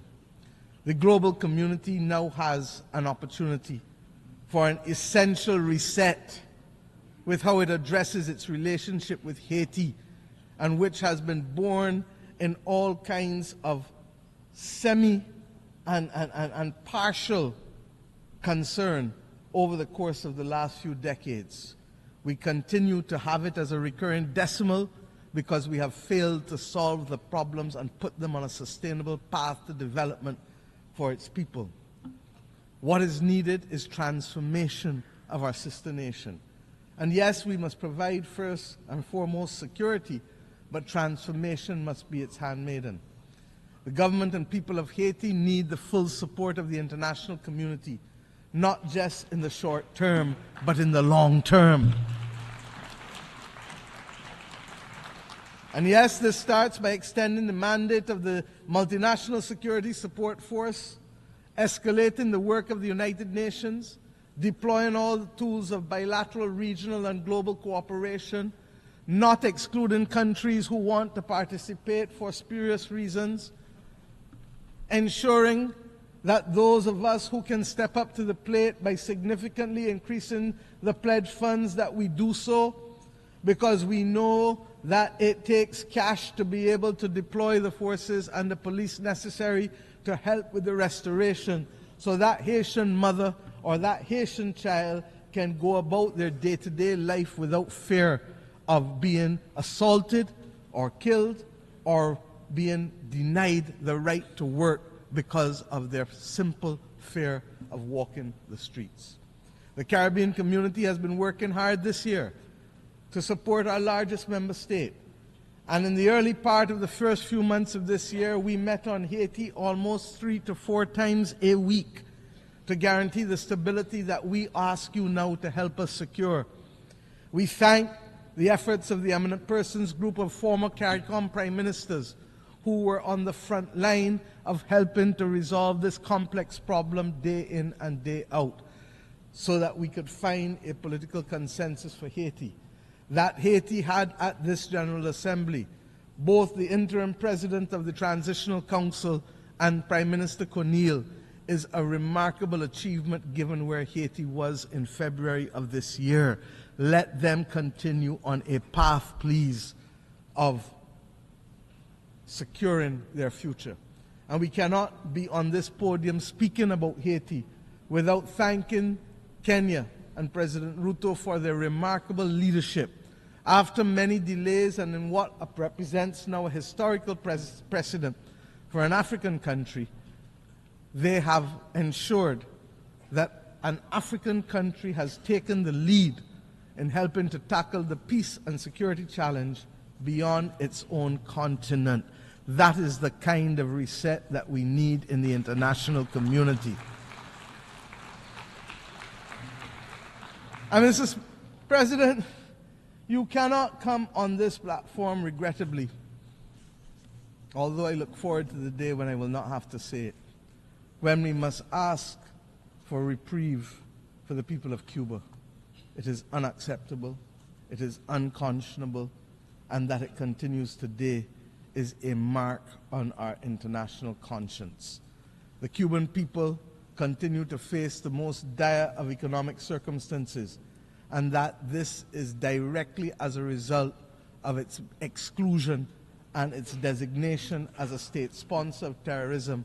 And I have addressed our only knowledge of terrorism, and Cuba is in fact the downing of the Cubana plane off the waters of Barbados, where Cubans, Guyanese, and Koreans were killed. My friends, Cuba has been a valuable partner, stepping up for us when it has mattered most, by the provision of nurses and doctors in pandemics, and by the provision of other essential workers when the global community needed it, and when people needed to be liberated in southern Africa. The reality is that we must have and continue to have resolve in calling for the embargo to be lifted, and we will condemn it year after year after year because it is simply wrong. As we say so, we pray that the people of Cuba, as they determine what damages they have found from Hurricane Helen, as well as we pray for the people of Florida, who clearly are going to spend the next few days identifying the damage as a result of a hurricane that hit Category 4 when it reached Florida. This is the climate crisis that we speak about. The people of Nigeria are still counting the bodies with respect to the floods that took place there. We have hard work to do.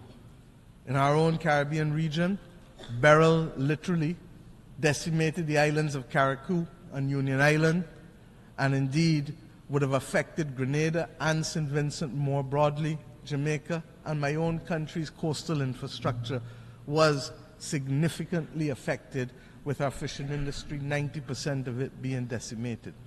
This season of superlatives, with its floods and droughts, its hurricanes and fires, will take the lives and livelihoods of too many. The climate crisis is hitting us almost weekly across the globe. The deniers of the climate crisis, they too need a reset that will admit of the absolute necessity of collective action by the global community to save our way of life and our planet.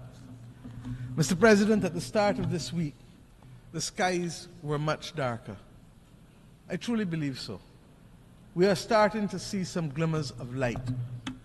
We leave New York this week noting that the clouds are lifting, conscious that the sun is peeping out in certain areas, not all, but in certain critical areas, giving us a sense of renewed hope that reset is in fact not only possible, but necessary in key areas: institutional reform, reform in our financial architecture, reform in how we view development, but above all else, reform in how we see each other and value each other.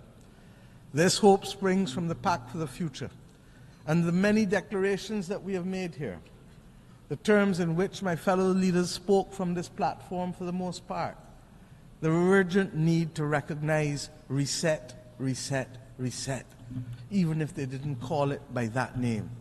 It is as if we all truly understand and accept the challenge of rising to solve the major difficulties that are faced by the people of the world, and to recognize that global moral strategic leadership requires of us the commitment to redress the wrongs and to take care of saving people and planet. But recognition of the need for the reset, while it is the first step in any issue, what is now also needed is eternal vigilance as our companion, so that as we take the steps to transform attitudes and institutions and rules, we will not succeed overnight. We will not succeed even in the next decade. But if we don't do the reset to change the legacy of centuries of exploitation and domination, we will not be fit for purpose to meet the needs of our people in the third decade of the 21st century. I can think, therefore, of no better way to conclude than with a song that I had cause to use almost 30 years ago from my own country. Song from Edwin Yearwood when I first stood on this podium almost 30 years ago in 1995 as a young minister of youth. And I quote, "A voice in my head keeps talking to me. It tells me the road is long. It tells me we must be strong. Roll with the pain and roll with the strife, for today is the rest of the start of your life." Mr. President, may the new hope fostered here this week signal the start of a new deal for people who hitherto were not seen, and even with the existence of this body, whose voice and presence were not felt.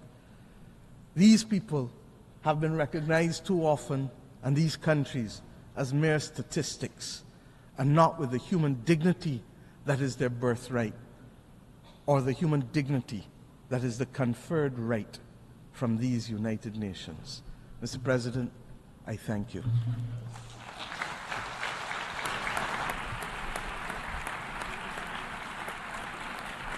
On behalf of the Assembly, I wish to thank the Prime Minister, Minister for National Security and the Public Service, and Minister for Finance, Economic Affairs and Investment of Barbados.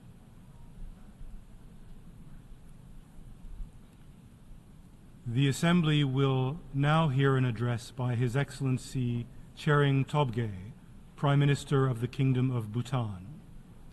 I request protocol to escort His Excellency and invite him to address the Assembly.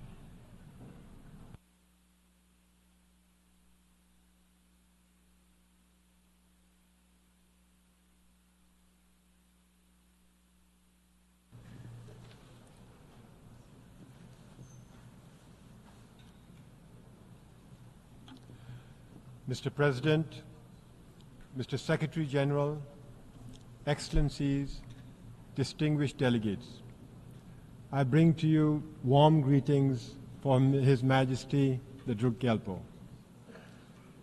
Excellencies, 53 years ago, on the 21st of September 1971, a small Himalayan kingdom was admitted to the United Nations. On that day, after centuries of self-imposed isolation, Bhutan became the 128th member of the United Nations. It was a defining moment for us. When a small, poor, landlocked country nestled in the world's highest mountain joined the global community of nations.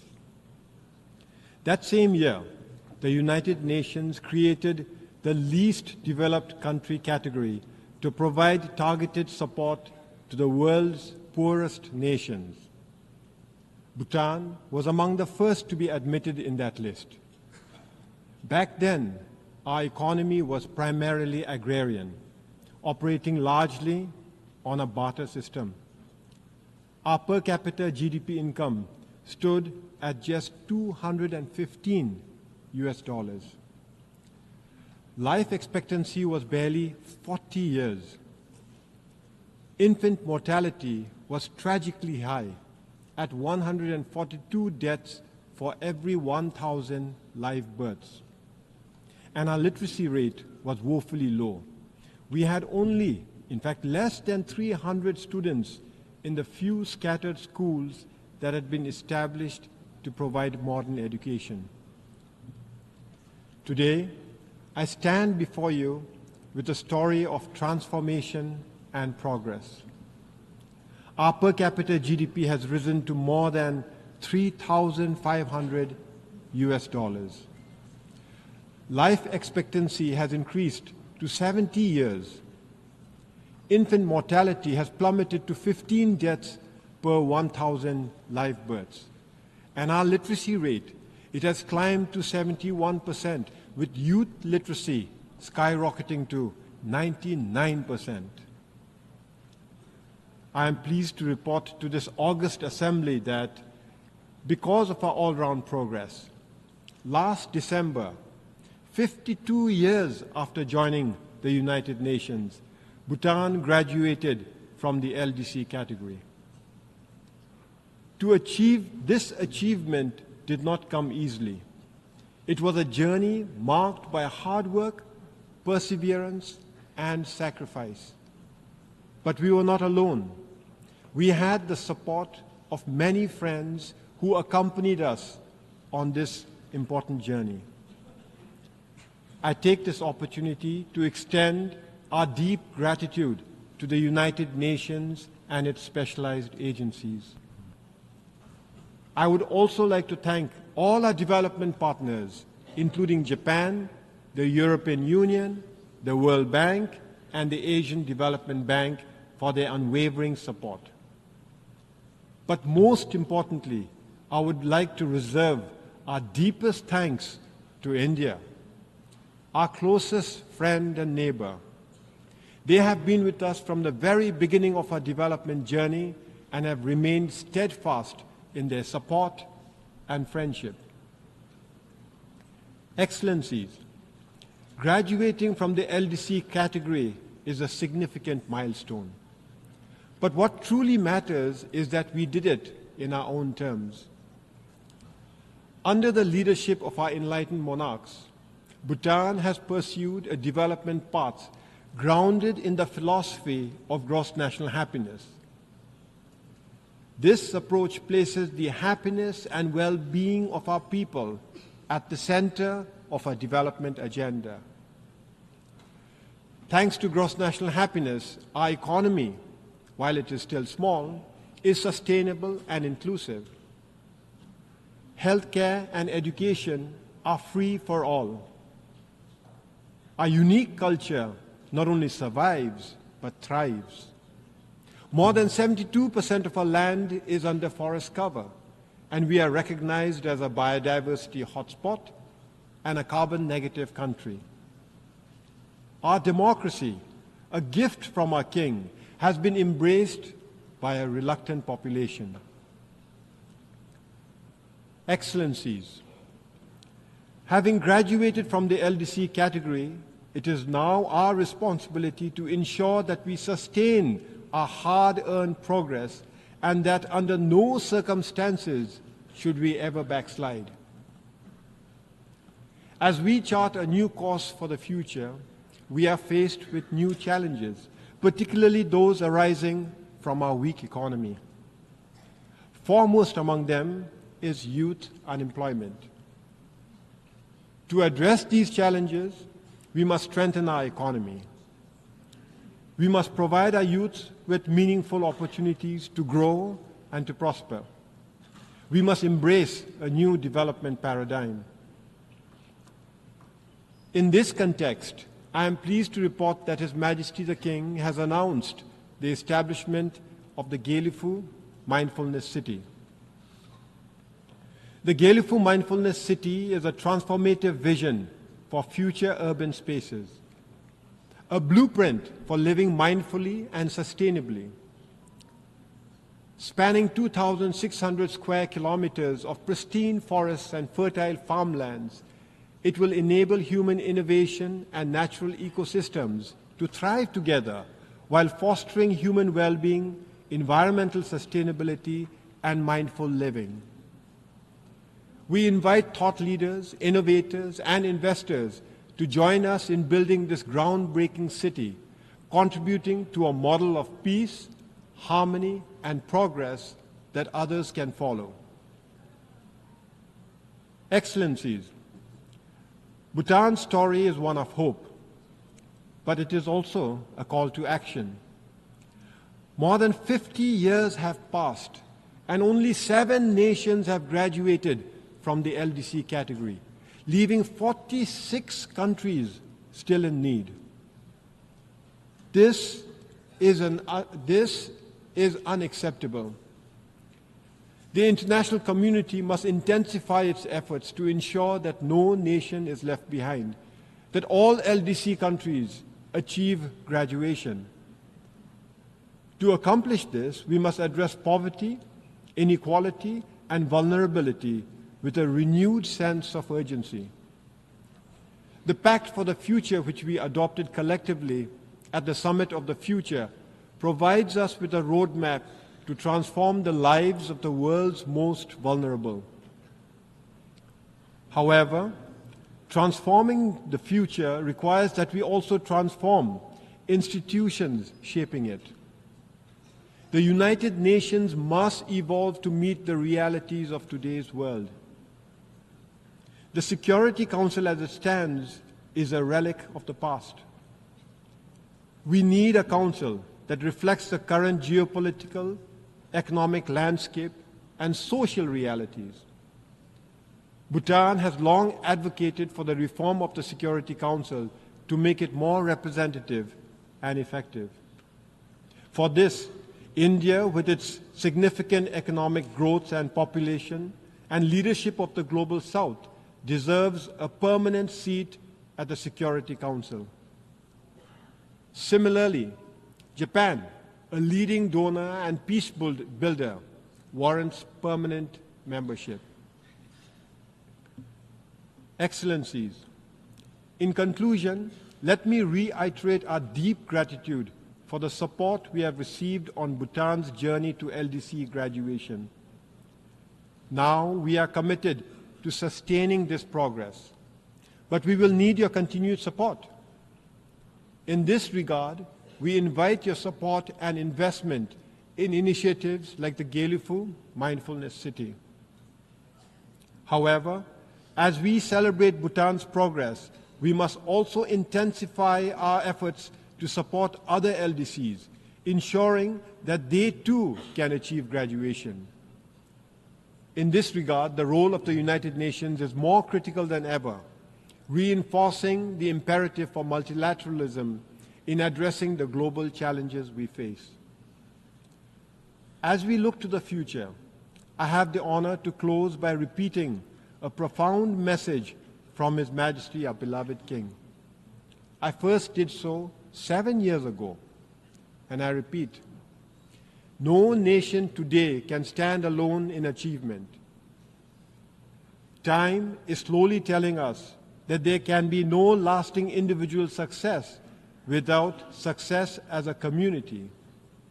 And there cannot be lasting national progress and success if it does not fit into a future of global peace, harmony, and equality. The world must progress together or fail together. Thank you, and Tashidile.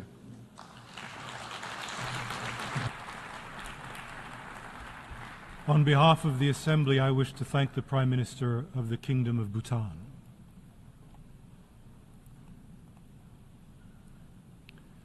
The Assembly will now hear an address by His Excellency Xavier Espot Zamora, Head of the Government of the Principality of Andorra.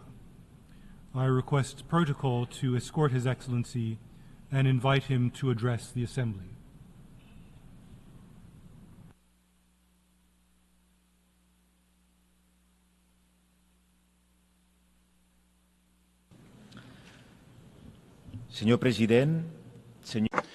Mr. President, Secretary General, Excellencies, ladies and gentlemen, allow me to begin by extending my congratulations to His Excellency Mr. Philemon Yang on his election as President of the 79th General Assembly.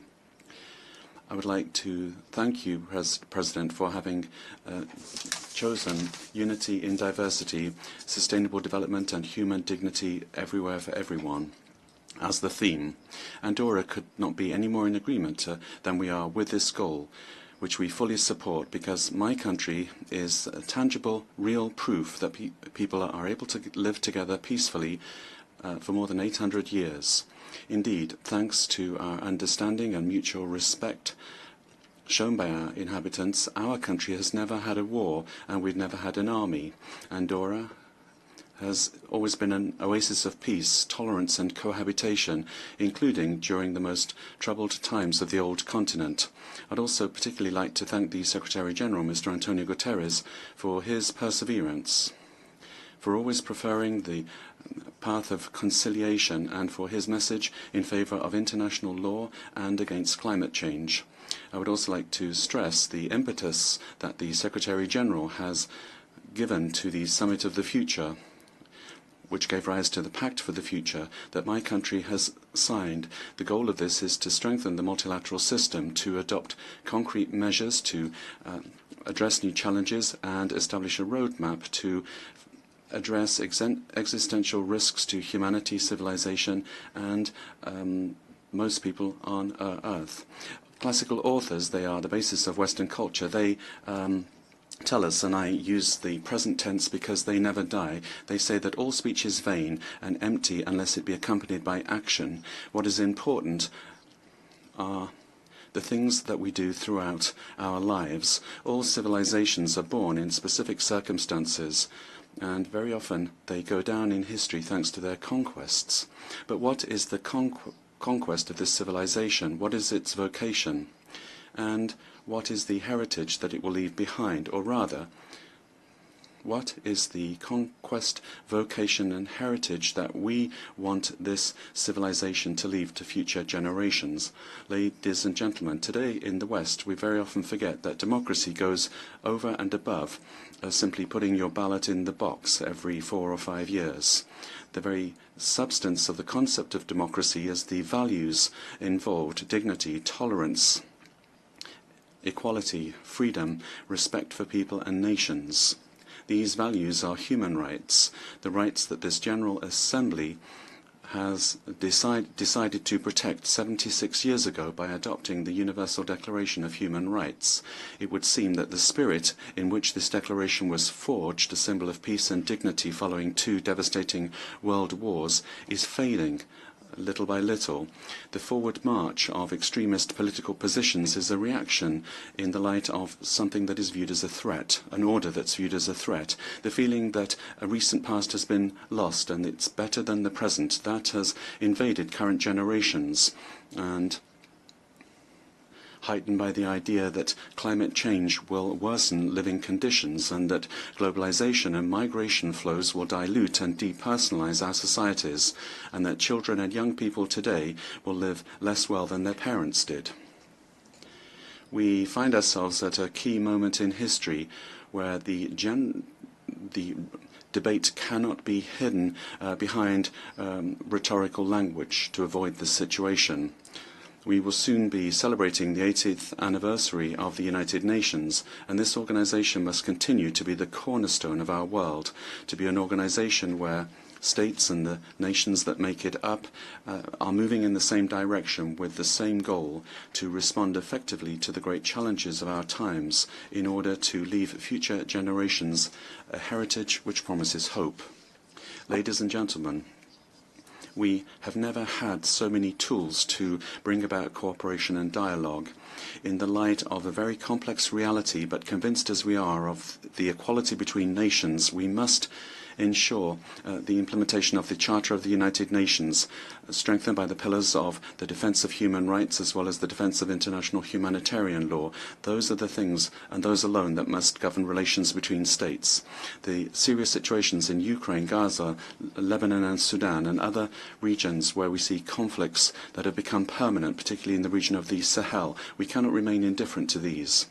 We must urgently become mobilized to achieve the most noble goal of politics: peace. We must come together and find solutions to conflicts without violence or recourse to military resources. We would call upon all parties to work for peace, and that they respect international humanitarian law and that they obey it. because nothing can justify the attacks suffered by civilian populations, nothing can justify the attacks against hospitals and schools, and nothing can justify using hunger as a strategy of war. Nothing can justify such irrational behavior. Children are the main victims of this. Children and young people take pride of place in on the international agenda of Andorra because we firmly believe that they are the present and the future of humanity, which means that all actions to benefit them become strategic actions for the development of a country, of any country. This is why, since its creation, we have supported the Office of the Special Representative of the Secretary-General for Children and Armed Conflict, and more recently the study on the impact of climate change on children and armed conflict. When I asked you at the beginning of my statement what conquest, what vocation and what heritage did we want to leave behind, there can be no doubt a world in peace for our children and our young people, a world that provides opportunities to each and every one of them. This is the great responsibility which we bear, to ensure that future generations do not have a life worse than ours, but rather that they are fully able to participate in progress, as we have agreed in recent days in the Summit of the Future. Excellencies, Andorra joined the United Nations in 1993. The international context at the time was full of hope, the reunification of Europe after the Cold War. We decided to become a member of the United Nations with the conviction that we wanted to be a society open to the world, which shares with the international community its opportunities and its challenges. We believe that the problems of the world are also our problems, and it is for that reason that we wanted and want to participate in solving them. 3 decades have gone by since then, and although we see the Cold War re-emerging, and whilst in the Middle East we see increasing tensions, and whilst extremism is advancing and is of concern, Andorra fully believes in its international commitments and multilateralism. We believe that these are the best and the only instruments to resolve the current crisis. But Andorra also attaches particular importance to regional cooperation, particularly that deployed by the European Union, with which Andorra is negotiating an association agreement, which will mean that we will be able progressively and in a structured way to enter the European single market, to diversify our economy and participate in building a geographic, economic and political reality, that of the European Union with a privileged status of associated state. Whether it be obligations that we undertake when joining an international organization or by signing an international treaty, Andorra acts to fully respect its commitments.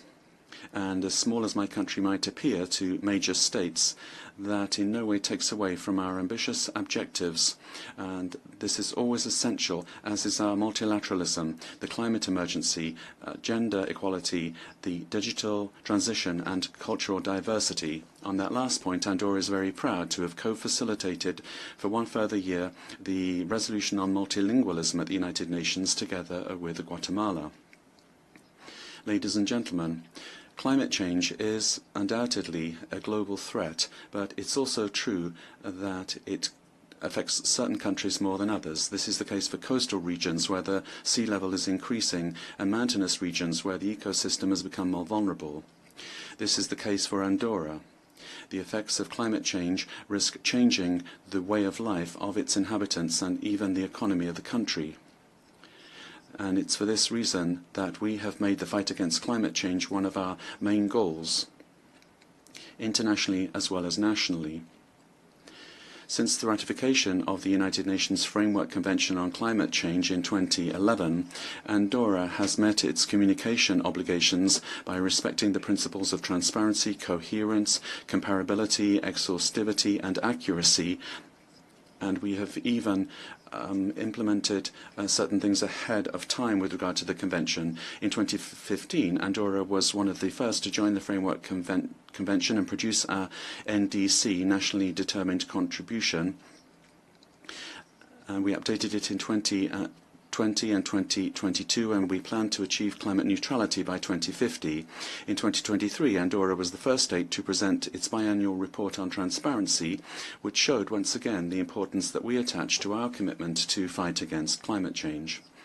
Nationally, we have also undertaken great efforts to implement a new energy policy to progressively increase the national production of renewable energy and replace heat production systems with less polluting systems.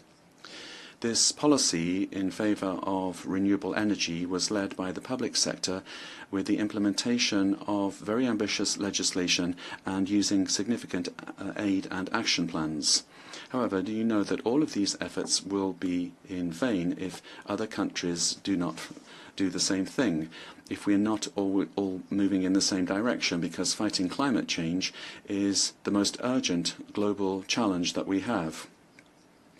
The broadest challenge which requires the highest possible level of cooperation, collaboration, generosity and respect. Ladies and gentlemen, we are at the midway point in achieving the Sustainable Development Goals of the 2030 Agenda, and we are going to soon be in the final home stretch. What has been achieved is already deceiving, bearing in mind that behind the results are millions of people who are suffering the consequences. The Sustainable Development Goals are certainly very ambitious, but if we decide to implement them with persistence, creativity and innovation, then we can bring about real change by taking as a principle inclusion and making gender equality a reality, sustainability a norm, the protection of children an inviolable principle, and by ensuring that divides are overcome once and for all. The poet and novelist of France, Louis Aragon, wrote that the future of men is women. That was in 1963, on the eve of full equality between men and women. A genuine declaration of love and admiration for his wife, his muse. In certain parts of the world, we still have a lot to do in order to understand that it's in our interest that women have the same chances to learn and develop their talents and to work and to earn their living as do men. In Andorra, equality, non-discrimination and inclusion are cross-cutting elements of public policy. We have adopted legislative measures in this regard in order to respect our commitments and to fully achieve these goals. That is a logical consequence in a society where women play a very active part in public affairs. But over and above public policy, the key element of social transformation is education.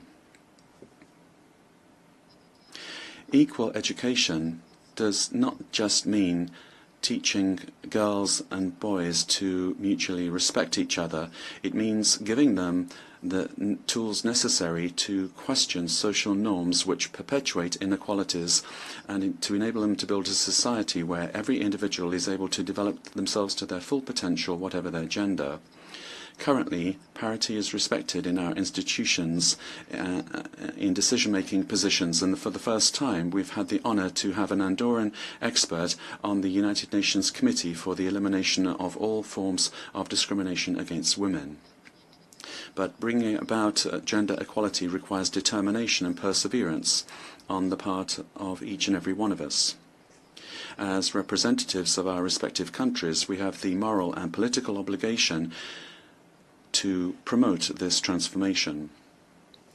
We must become committed to ensure that gender equality is not just a long-term aspiration, but a concrete reality in our societies. That is the only solution that will guarantee a better future for future generations. Excellencies, access to information is in the process of redefining the paradigms of growth and economic and social development. As public services and the private sector are being converted to the digital world, the divide that separates those that have access to this world and those don't is becoming ever more pernicious. The Global Digital Compact that we adopted during the Summit for the Future includes actions in favor of digital literary actions in order to guarantee an inclusive, open, safe and protected digital future. In this area, multilateralism has a crucial role to play to create opportunities, and at the same time it must guarantee accessibility and security in this new virtual space of globalization. For small states such as Andorra, these technologies have the potential to provide resources with exponential added value. Aware as we are of the situation and our manifest need to diversify our economy, Andorra has made huge strides in this area. Currently, 6% of Andorran homes have an internet connection. The country has implemented a national strategy for digital transition, which is particularly focused on digital rights of citizens and respect for Sustainable Development Goals 9, 16 and 17, with the creation of an ethical and legal framework that preserves digital rights, protecting private life and data security, and ensuring free access to digital information, because we want all citizens to be able to access the digital world and thus avoid situations of inequality. Ladies and gentlemen, the Principality of Andorra has made a commitment to this organization of peoples and for peoples 30 years ago, in the hope that a better world would be possible, because our country, small size, can also make exemplary choices. We presented ourselves to the world as an ancestral land which finally has found its place in the community of nations, a country that is open to the world, with a constructive spirit and a peaceful disposition open to dialogue, in favor of comprehension and harmony between peoples. These are the values that continue to guide us nationally and internationally. It is important that all peoples promote a new culture of peace based on an end to war and on a commitment to bring about peace agreements to resolve conflicts. Development must reach all four corners of the planet, where fundamental rights must be respected, and it is essential that this new digital universe be based on knowledge. I began my intervention by quoting the classical authors. If I may, I'd like to end in the same way. There's a work that is at the heart of Greek literature that has left its mark on Western culture and which is very difficult to forget. It refers to conquest and destruction, hatred, compassion, love and death. Homer's Iliad is in a certain way a mirror of the human condition. Even though this work shows that life is not always fair and that it is subject to the will of the gods, it also shows us that human relations can, if we want them to be, profoundly humane. And I think that we must take ownership of this message. It is important to believe in humanity and to work to build, all of us together, peace in the world, as well as a world of solidarity that is more just and more inclusive. I thank you. On behalf of the Assembly, I wish to thank the head of government of the Principality of Andorra. The Assembly will now hear an address by His Excellency Muhammad Yunus, Chief Advisor of the Interim Government of the People's Republic of Bangladesh. I request protocol to escort His Excellency and invite him to address the Assembly.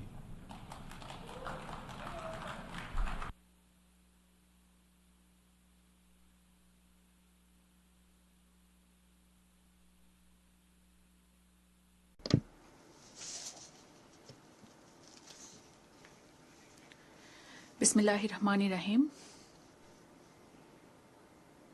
Mr. President,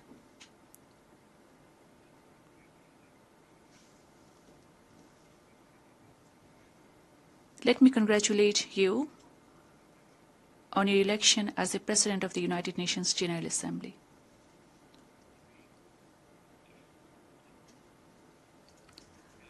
I would like to assure you of Bangladesh delegation's full cooperation throughout the session.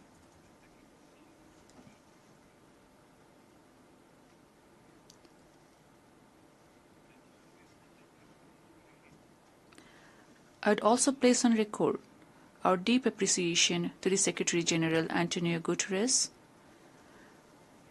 for his unwavering commitment to deliver on the UN mandates and address the global challenges.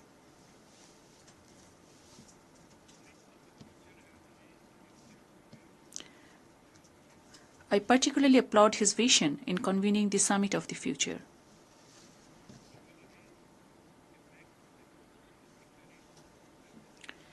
The Pact for the Future and the Declaration on Future Generations could help in setting pathways beyond Agenda 2030.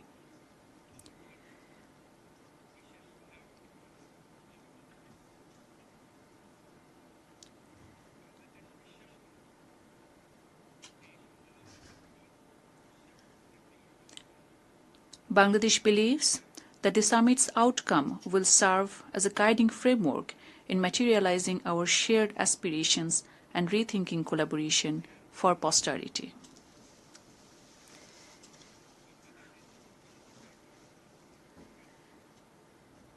I stand in this Parliament of Nations thanks to an epochal transformation that Bangladesh witnessed this July and August.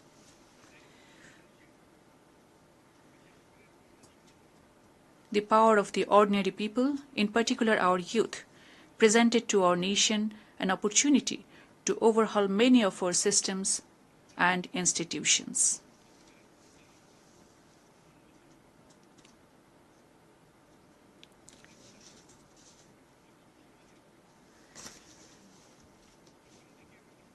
The uprising led by the students and youth was initially aimed at ending discrimination. Progressively, the movement evolved into a people's movement. The world eventually saw how people at large stood against autocracy, oppression, discrimination, injustice, and corruption, both on the streets and online.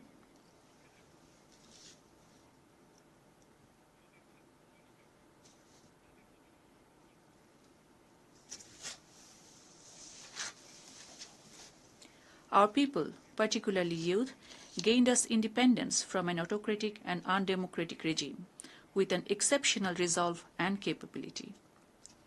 That collective resolve should define Bangladesh of the future and place our nation as a responsible state in the Committee of the Nations.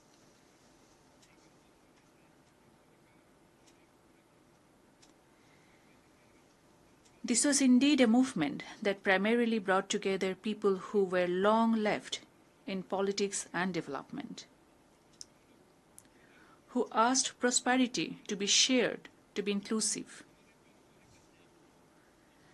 The people aspired for a just, inclusive and functioning democracy for which our new generations made supreme sacrifice.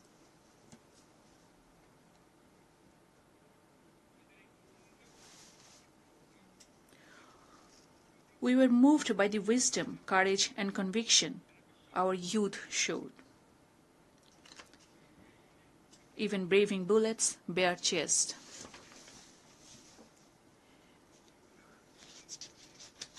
Young girls were fiercely vocal against the illegitimate state power.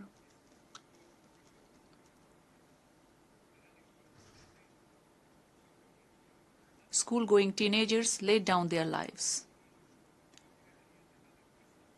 Hundreds lost their eyes forever. Mothers, day laborers, and scores of people across cities lent their shoulders for their children.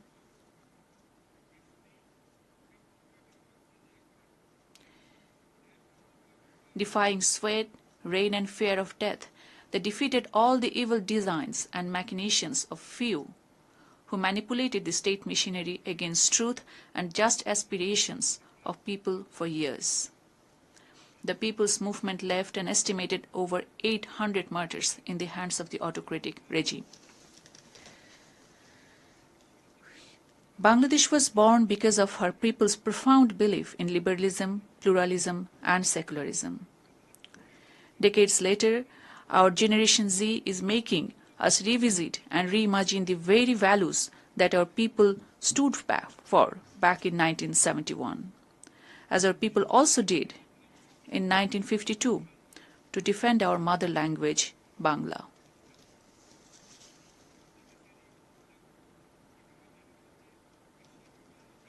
We believe this revolution that the world witnessed in Bangladesh in the span of few weeks may inspire many across communities and countries to stand for freedom and justice. I would call upon the international community to engage with New Bangladesh anew that aims to realize freedom and democracy beyond letters for everyone. Mr. President,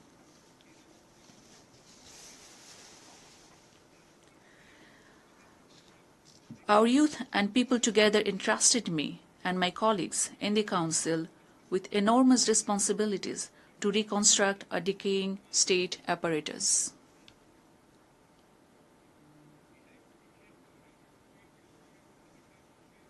As we took to the office, to our utter shock and dismay, we discovered how endemic corruption brought a functional democracy to a farce. How key institutions were ruthlessly politicized. How public coffers were reduced to rubble.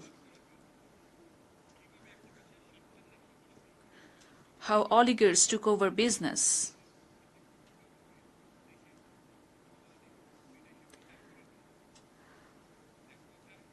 How chosen few concentrated wealth in their hands and amassed and laundered wealth out of Bangladesh. In all, justice, ethics, and morality almost at every level reached a low. Under such circumstances, we were asked to rebuild Bangladesh and re-establish the country that our people aspire to see.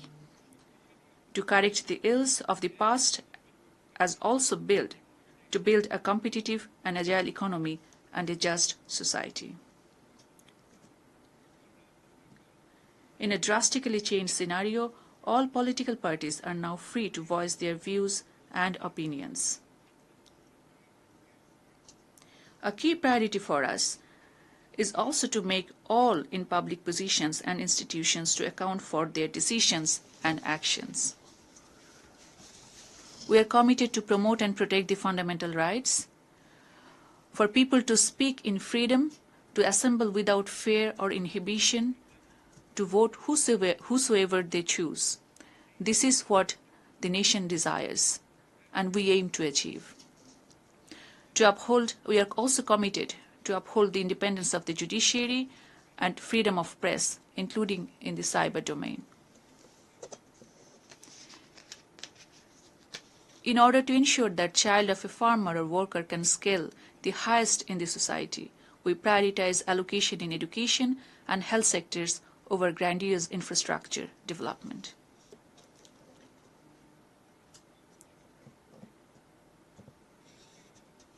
We also aim at ensuring good governance across all sectors.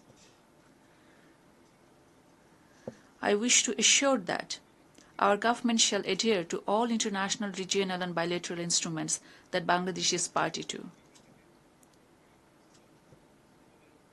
Bangladesh will continue to remain an active proponent of multilateralism with the UN at the core. Bangladesh is open to nurture friendly relations with all countries based on mutual respect, upholding our dignity and pride and shared interests. Mr. President, in the last 7 weeks, the government has initiated several actions. At our request, the UN High Commissioner for Human Rights has dispatched a fact-finding mission to investigate into the gross human rights violations during the People's Movement and to suggest for sustainable course correction. That mission has already started work on the ground in Bangladesh. I wish to register my deep appreciation to the High Commissioner, Volker Turk.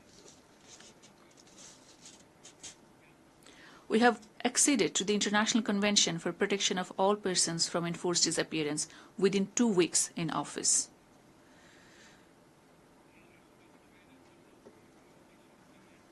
The required national legislation is underway so that we can effectuate its early implementation.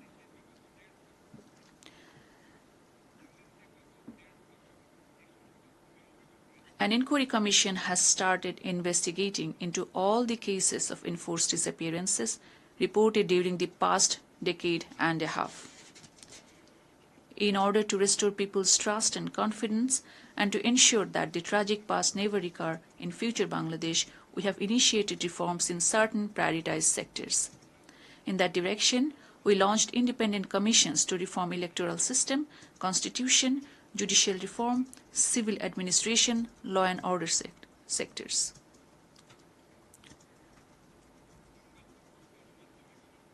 A few more commissions are on the cards to reform other sectors, including press and media.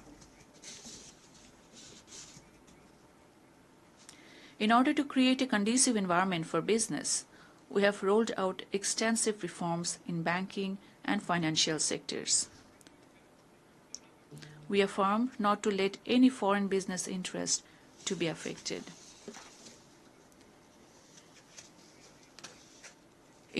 Beyond rhetoric and numbers, we aim to establish effective safeguard mechanisms to ensure the sustainability of these reforms and create an enabling environment towards conduct of full, free, fair and participatory elections.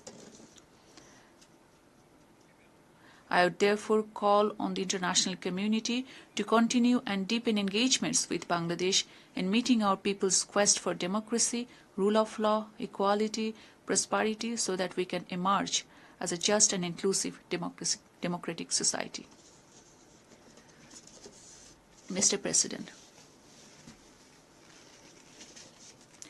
Bangladesh views that maintaining peace and addressing conflicts is central to people's progress. During the recent revolution, our valiant armed forces have once again shown their commitment to peace by standing firmly with the people in fulfilling their aspirations for freedom during a most difficult time in our history. This was possible thanks to our commitment to peace, place human rights at the core of peacekeeping.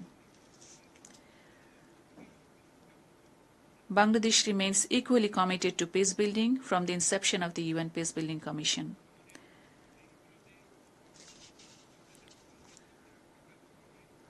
We look forward to promoting and enhancing Bangladesh's value-driven contributions to the UN peacekeeping operations.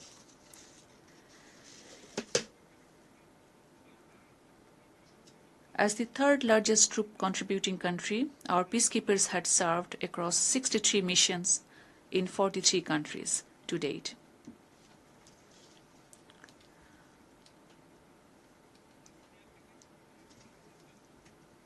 "168 Bangladeshi peacekeepers had laid their lives from Bosnia to Congo.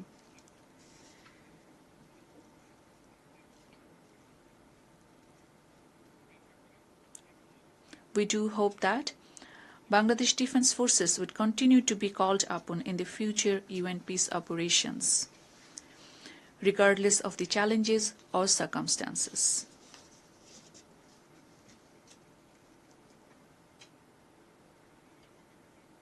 Mr. President, in our shared habitat, this world, many of the global priorities need to be set right. Climate change poses existential threat to all of us.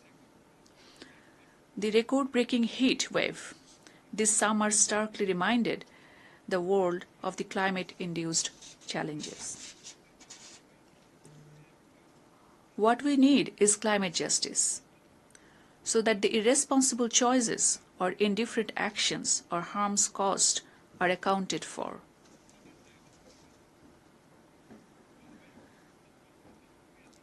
Long-term damages leave irreparable damages all around. We are losing biodiversity, changing pathogens leading to newer diseases, Farming is under stress, shrinking water threatening habitat, rising sea level and salinity decimating ecosystems. The damages in terms of rising intensity and frequency of cyclones or floods can hardly be ignored. The climate risks are faced far deeper by our small farmers and artisanal livelihood holders. As I speak, over 5 million people witnessed a most devastating flood in their living memory in eastern Bangladesh. Yet Secretary General Guterres showed that under the current trajectory, the world is heading for a plus 2.7 degrees centigrade scenario.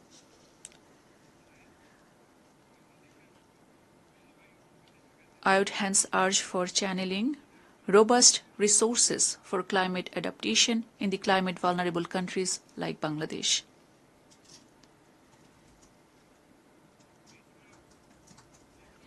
It is moreover crucial to operationalize loss and damage fund by leveraging innovative solutions and additional finance. We equally need access to technologies and increased capacity. To be specific, we need access to life-saving technologies, particularly in agriculture, water, or public health, where a trickle of modest solutions or innovations can save millions of vulnerable population. Tackling climate crisis has to go hand in hand in getting global economy in order as well. The world is increasingly focused on decarbonization.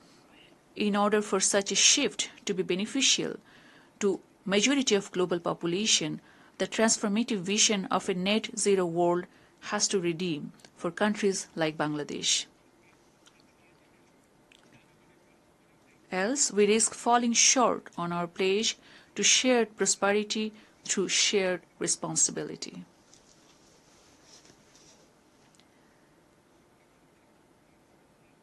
I believe the world needs to engage on a shared vision of 3 zeros that we can materialize together, targeting zero poverty, zero unemployment, and zero net carbon emissions.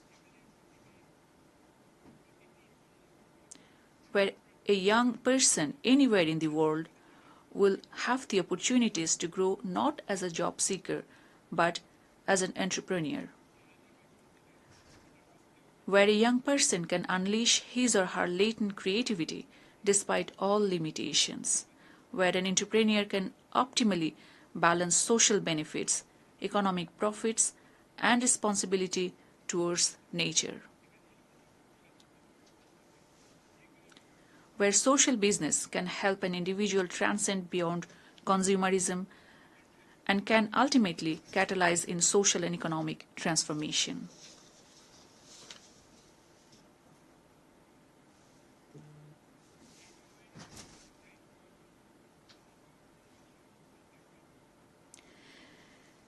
Time demands new attitudes, new values, new compacts across communities and countries, across developed and developing countries alike, across all actors and stakeholders.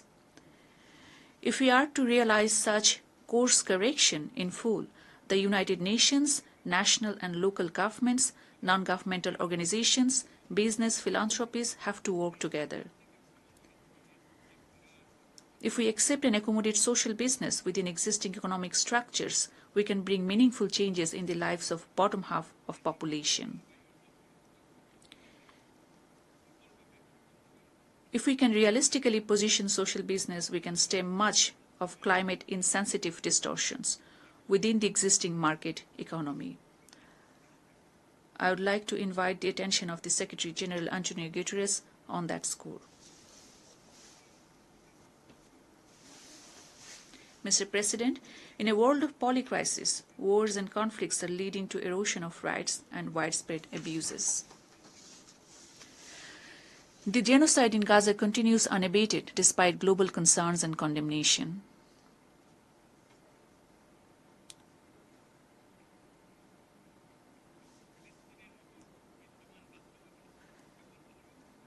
The situation in Palestine just does not concern the Arabs or the Muslims at large, rather the entire humanity.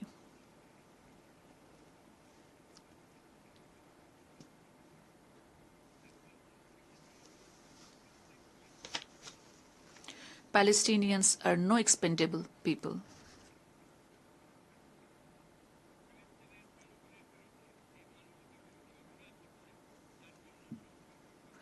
All those responsible for the crimes against humanity against the Palestinian people must be held accountable.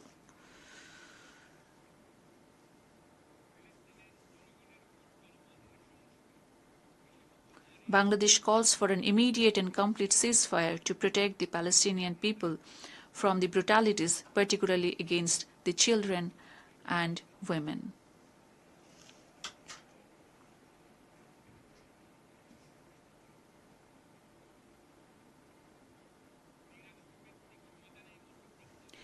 International community, including the UN, needs to act in earnest to implement the two-state solution that remains the only path to bring lasting peace in the Middle East.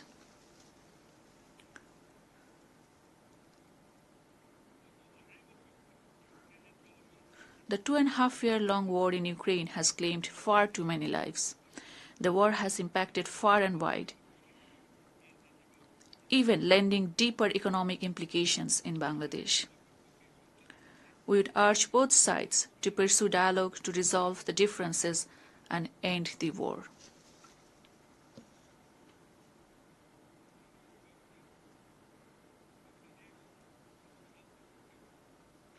Mr. President, 7 years on, Bangladesh has been hosting 1.2 million Rohingyas on humanitarian ground, incurring significant social, economic, environmental costs. The protracted crisis in Myanmar also pose growing risks with national and regional security implications for Bangladesh, both in traditional and non-traditional terms. We remain committed to supporting the forcibly displaced Rohingyas from Myanmar in Bangladesh. We need continued support of the international community towards the Rohingyas in carrying out the humanitarian operations and their sustainable repatriation.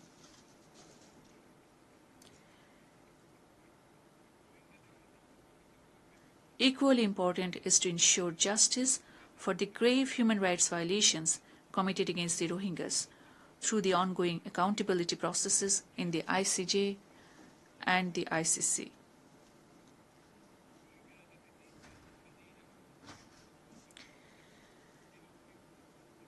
We recognize and appreciate the efforts of the Secretary General and the United Nations system in creating a conducive environment for Rohingyas so that they can lead a free and dignified life.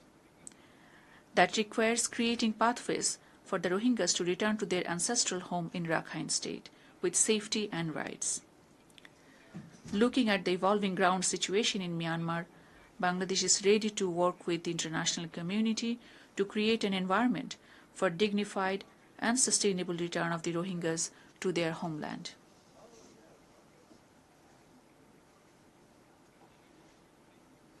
Mr. President, ensuring peace and security cannot succeed without political freedom and socio-economic emancipation of the people. Around a decade back, the world unanimously adopted the Agenda 2030. We reposed our collective hope and trust in the universal set of goals. Yet, overall, 17% of the SDG targets are on track to be achieved by 2030. Clearly, many developing countries risk to be left behind. Every year, developing countries face a significant SDG financing gap, estimated between 2.5 to 4 trillion US dollars. High debt burdens, shrinking fiscal space, and adverse impacts of climate change put countries like Bangladesh at greater risk. We look forward to the 4th International Conference on Financing for Development to deliver on addressing the complex and systemic challenges.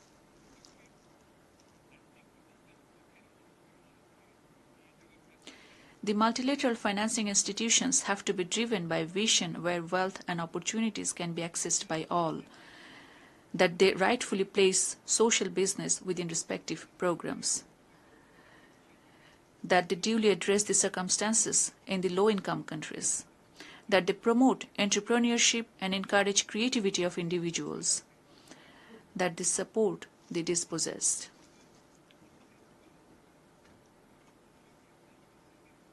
In this regard, prevention of illicit financial flows and siphoning of resources from the developing countries merit greater attention. Increased international cooperation must rechannel the assets stolen from developing countries. We look forward to early conclusion of an international tax convention that can combat tax evasion. Mr. President, migration and mobility is an inescapable reality in an interconnected world. As a country of origin of migrants, over 11 million of our people live and work worldwide.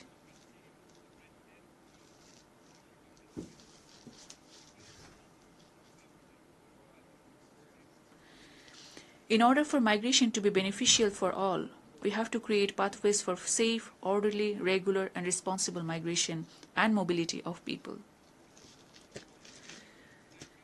The international community has to ensure full respect for human rights and end inhuman treatment of migrants, regardless of their migration status. While Bangladesh remains committed to the full implementation of the Global Compact on Migration, our government is also committed to curb unsafe migration. Mr. President,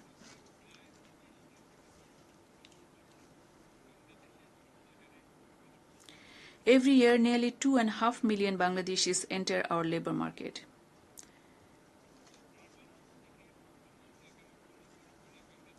In a large population where nearly 2/3 is young, Bangladesh is challenged to make learning suited to meet the needs of today and tomorrow.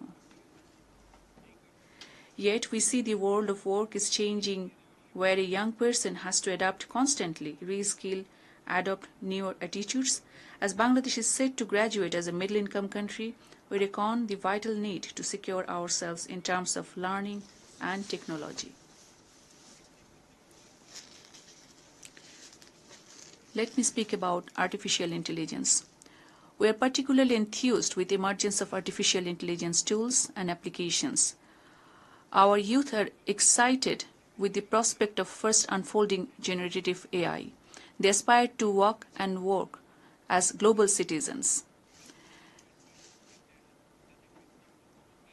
The world needs to ensure that no youth in countries like Bangladesh get left behind in meaningfully reaping benefits of the AI-led transformation. The world simultaneously needs to ensure that the development of artificial intelligence does not diminish the scope or demand for human labor.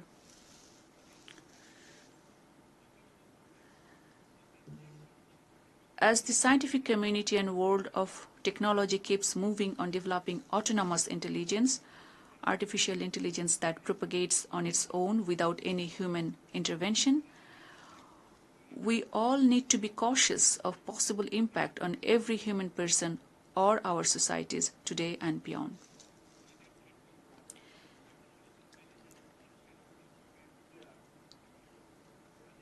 We believe that autonomous intelligence, unless autonomous intelligence develops in a responsible manner, it can pose existential threat to human existence. Mr. President, we need newer forms of collaboration where global business and knowledge holders connect to people's needs. International cooperation should create space for developing countries in ways that can bring transformative applications or solutions for jobs, endemic socioeconomic challenges, or livelihoods. Uniting our efforts, capacities, and resources is increasingly crucial for us to leverage collective strengths innovate, and foster growth. The challenges we face in economic development, climate resilience, or social development have to be addressed with common endeavors. In that context, South-South and triangular cooperation can help us given our unique social and economic circumstances. It is also a growing necessity for the Global South to make our voices heard. In shaping and steering the global agenda, the Global South merits equal space and focus.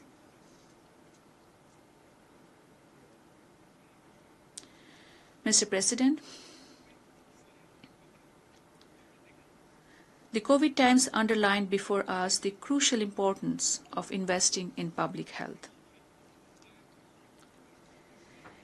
In the WHO, as Bangladesh leads the negotiations on global pandemic treaty, we urge for convergence on the key provisions of adequate international cooperation, financing public health systems, technology transfer, research and development, diversification of production of medical diagnostics, vaccines and therapeutics.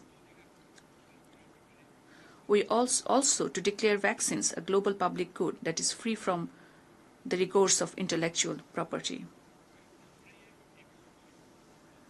These are also crucial for combating the scourges of non-communicable disease. Mr. President, this year we celebrate the Golden Jubilee of Bangladesh's partnership with the United Nations. It has been a shared journey of mutual learning in our modest ways. Bangladesh contributed towards promoting global peace and security, justice, equality, human rights, social progress and prosperity, and indeed in building a rules-based international order.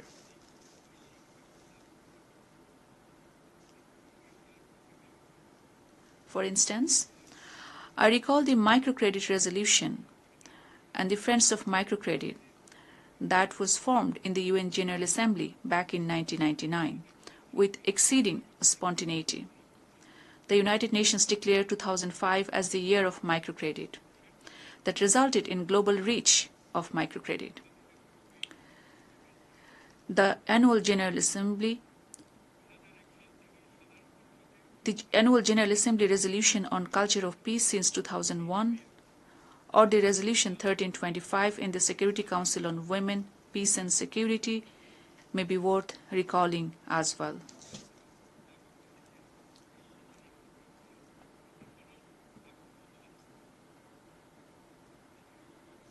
Mr. President,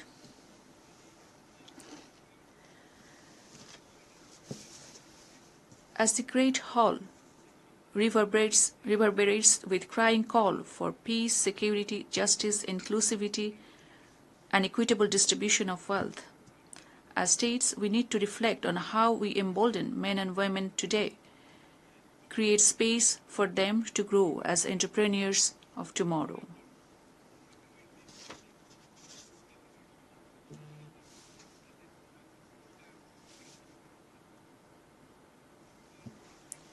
The world has more than enough of capacity, resources, and solutions.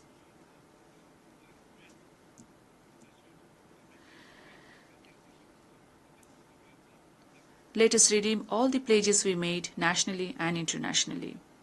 Let us work together to end all forms of inequality and discrimination within and among nations, especially in advancing the proposition of social business in our economic interactions. The youth in Bangladesh have showed that upholding freedom, dignity and rights of people, regardless of distinction and status, cannot just remain aspirational. It is just what everybody deserves. In this Assembly of Nations, Bangladesh should assure that we would and continue to deliver our bit at international, regional and national levels in securing peace, prosperity, justice for everyone. I thank you for your attention. Thank you.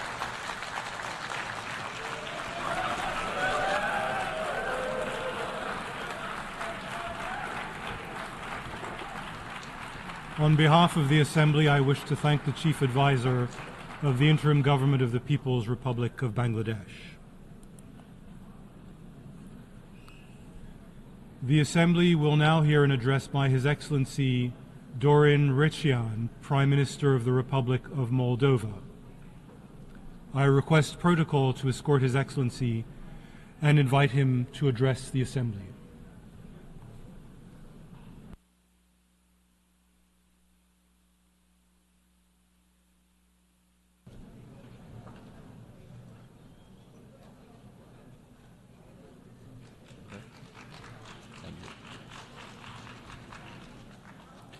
Mr. President, Mr. Secretary General, Excellencies, it is an honor to represent my country, Republic of Moldova, at this unique forum where small and large nations alike address core issues on the global agenda.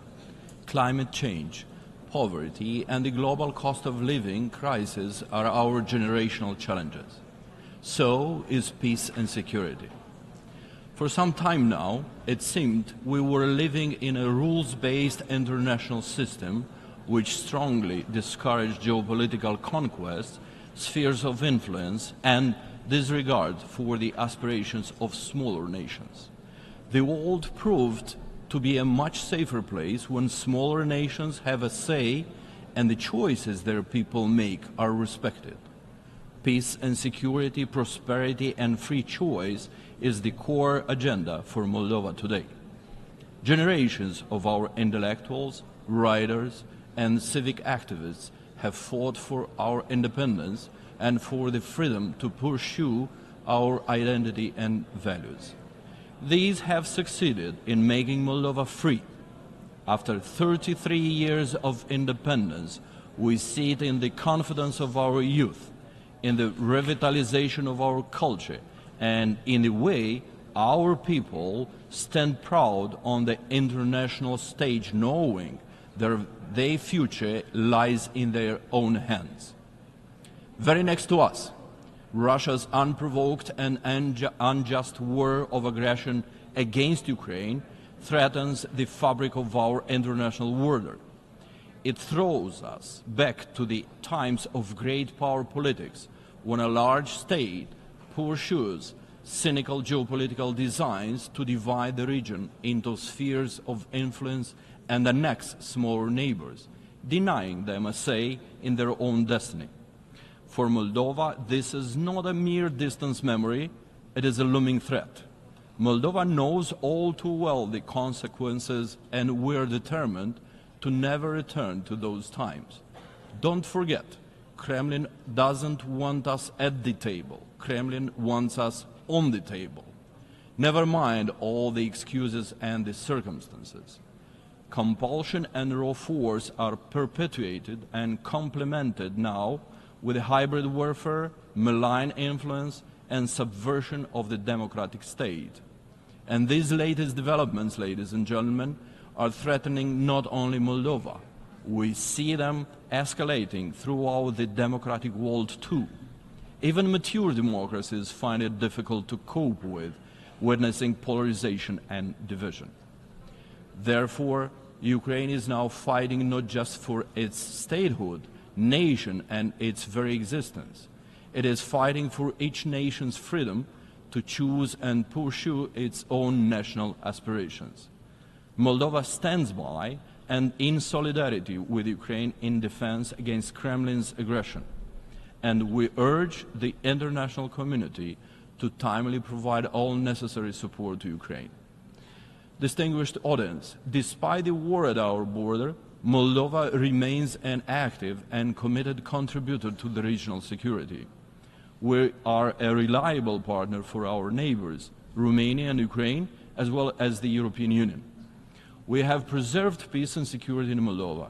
At the same time, we have supported humanitarian efforts by welcoming over 1 million Ukrainian refugees and ensuring their safety. Peace is not just our goal, it is our duty. Peace remains our core commitment. Moldova is also committed to a just, peaceful resolution of the Transnistrian conflict with full respect for Moldova's sovereignty and territorial integrity within its internationally recognized borders. For this to happen, Russia's illegal military presence must end. I call on the international community to reaffirm the need for the immediate and unconditional withdrawal of the Russian military from Moldova. This is not just about Moldova, it's about upholding international law, safeguarding regional stability, and ensuring that no country's sovereignty is compromised by foreign military presence. Ladies and gentlemen, Moldova's destiny belongs to Moldovans, not outside powers. Kremlin's efforts to suppress the dignity and will of the people of Moldova through both internal subversion and external intimidation have no place in the 21st century. Despite our differences, we have always taken big decisions as a nation together and have proudly reaffirmed our national dignity and self-worth.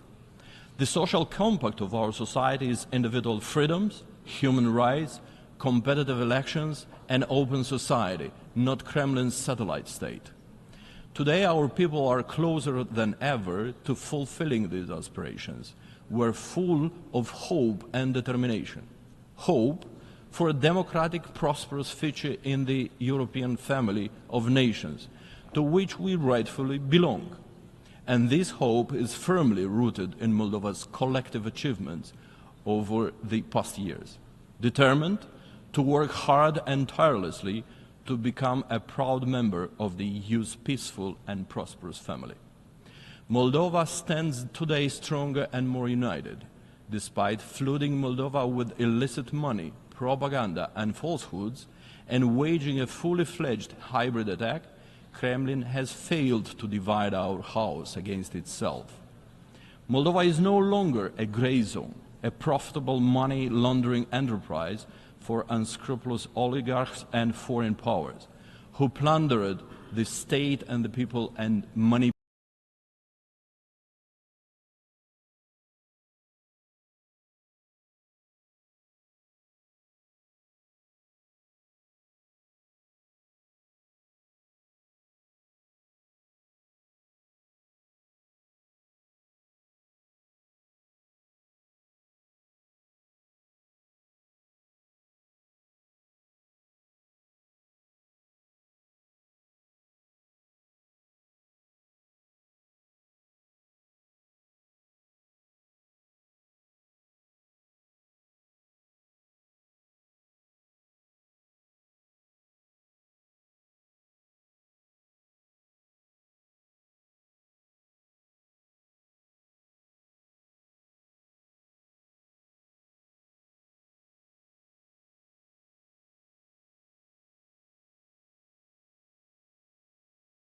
EU integration into our constitution.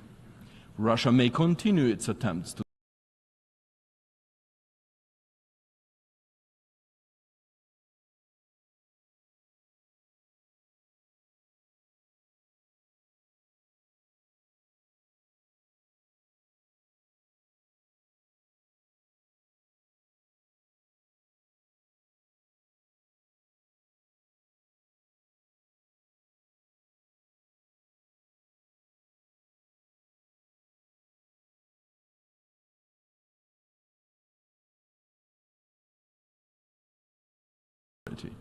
we will not return to a past dominated by oligarchs and corruption. We will not be dragged back into a sphere of influence that does not reflect our aspirations. The people of Moldova choose freedom. We choose Europe. And next month, we will reaffirm the goal of our generation: fully fledged membership in the EU, a union which has supported Moldova throughout our independence. I will touch on climate change issues now. Moldova has long been known for a temperate, welcoming climate and agricultural fertility. But just over the past year, we have aced the most severe weather extremes in our history: devastating snowfalls, unprecedented droughts, and heat waves, and severe floods. They cause massive damages and disruptions like never before in our history. These challenges are not hypothetical. They are here, and they threaten the livelihoods of our farmers, economy, the infrastructure of our villages and towns, and the future of our children. Climate change risks destroying many things we heavily rely on throughout the planet. In this context, we welcome the adoption of the Pact for the Future by the United Nations General Assembly. This is a significant step towards building a more effective, inclusive, and sustainable global order. It reaffirms our collective responsibility to future generations. We are committed to working alongside the international community to turn these pledges into concrete actions that will shape a better, more resilient world. As a final remark, Moldova stands at its historic crossroads, both as a nation and as a member of the international community. Moldovan people will not allow it to be stripped of its agency. Moldova chooses peace, democracy, freedom, and rule of law over war, authoritarianism, and repression. For us, this means Europe. It is our choice, and it strengthens our resolve to move more decisively towards the EU, a peace and prosperity project, while rejecting war, aggression, and any assaults on human dignity. Dragi moldoveni, de acasă și de pe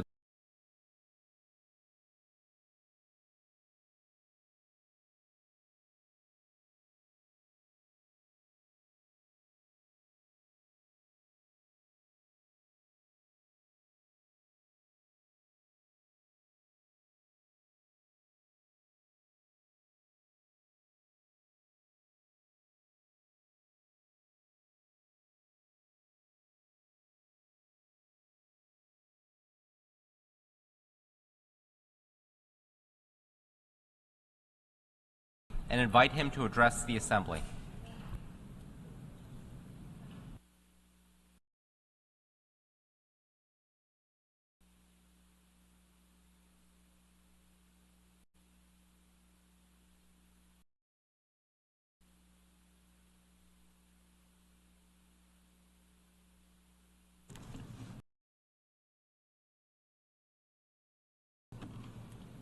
Monsieur le Président, Excellence, Chef d'État.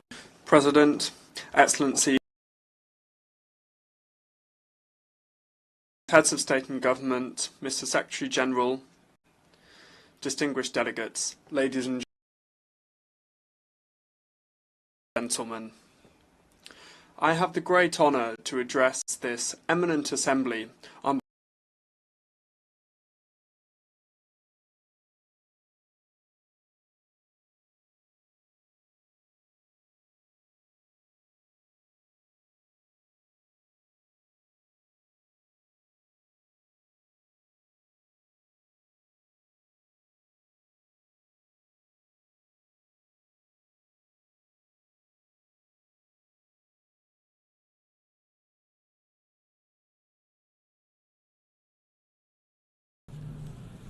Monsieur le Président, 79 ans après la création des Nations Unies, 79 years after the creation of the United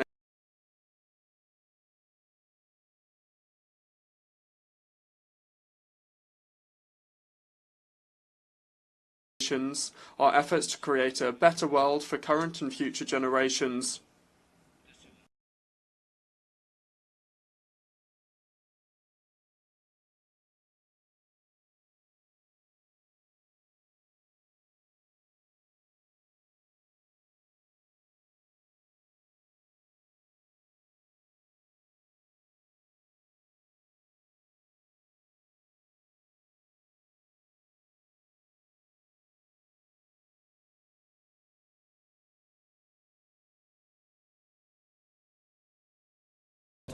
et les objectifs de développement durable. Le rapport avertit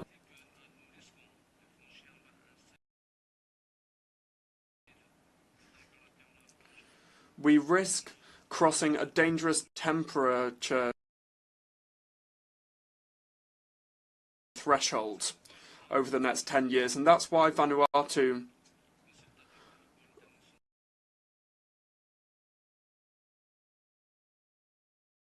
requested an advisory opinion from the International Court of Justice to give some clarity on the legal obligations of states when it comes to climate change. This is an initiative that was subject to unprecedented global attention. The opinion received by the court as part of this procedure is in our consensus-based resolution of last year, providing legal clarity on the obligations and responsibility of states when it comes to the climate. This doesn't seek to blame or stigmatize any particular country, but rather it seeks to shed light on existing international rules and regulations and the obligations of all states when it comes to creating a solid basis for concrete climate action and for climate justice based on shared responsibility and accountability. I launch an appeal to all of the members of the United Nations, especially other climate vulnerable nations, to participate in these historic hearings which begin on the 2nd of December 2024. Your voices are crucial in ensuring that the court fully grasps the implications of climate change for the most affected, and will unite us in our shared commitment to justice and human rights as part of a more sustainable future. Mr. President, Vanuatu's economy fared well when we maintained our status as a least developing country. When we graduated, our structural challenges and vulnerabilities remained, while increasing costs continue to soar. We reiterate the need for our development partners to support us in phasing out our LDC-specific support in a gradual and predictable manner. Small island economies also continue to face multiple crises amid tightening financial conditions and rising borrowing costs. This has increased our debt distress risk and undermined our ability to invest in our recoveries. Vanuatu welcomes the outcome of the Summit of the Future, calling for global concerted efforts to reform the global economic and financial architecture to make it fit for the challenges of this century. We call for sweeping reforms of the Bretton Woods institutions to restructure the international monetary and financial system in order to better reflect the evolving global realities and challenges, including the establishment of an international sovereign debt workout mechanism to solve current debt crises in developing countries, particularly in the most vulnerable. Vanuatu and other small island economies are struggling with the onslaught of climate-induced disasters. And while we continue to try to build resilience and adapt to climate change, we are moving backwards too often. Vanuatu loses over half of its GDP every time a severe cyclone strikes. We have had 5 severe cyclones in the past 3 years. The latest Adaptation Fund report estimates that a current adaptation finance gap of between $194 and $366 billion a year. As a country in the front line of frequent and intensifying climate disasters, Vanuatu calls for a new finance goal that will accelerate the transition away from fossil fuels, build resilience, and realistically address loss and damage. In light of these initiatives to mitigate and adapt to climate change, Vanuatu also believes it is of crucial importance to prevent the severest harms to our planet's vital and climate-regulating ecosystems before they occur. It is for this reason that we have taken the formal step of proposing an independent crime of ecocide to the International Criminal Court. We thank delegations for their existing support, in particular Fiji and Samoa for their co-sponsorship of the proposal, and we recognise that there is broad and growing support for this initiative around the world. Mr. President, Vanuatu and many Pacific Island states have faced multiple correspondent banking withdrawals restricting financial inflows, including delay in the transfer of international development funds and humanitarian and disaster relief funds, as well as discouraging private sector investment.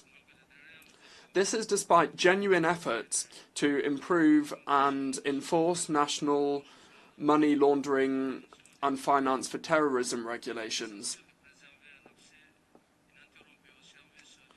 Safeguarding uninterrupted access to international financial services is essential for fast cross-border payments, including remittances and export revenues.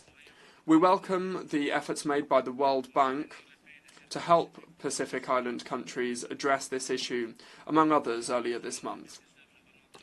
Mr. President, in 2019, Vanuatu presented its first voluntary national review, VNR, highlighting a very positive message of progress despite extreme vulnerability to climate-related disasters. The presentation of the second voluntary national review this year at the high-level political forum highlighted significant challenges in our pursuit to achieve sustainable development.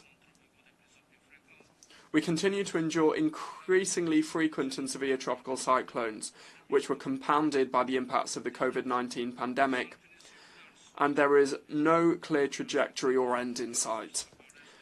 Ever looming is the prospect of future disasters. The government and people of Vanuatu have had to continuously adapt and strengthen resilience mechanisms to mitigate the impacts of these persistent threats and disruptions. Mr. President, fulfilling the SDGs is not merely an aspiration, but rather a necessity for us. The 2023 SDG Summit saw the adoption of a strong political declaration and launched a new phase of accelerated action to achieve the SDGs by 2030.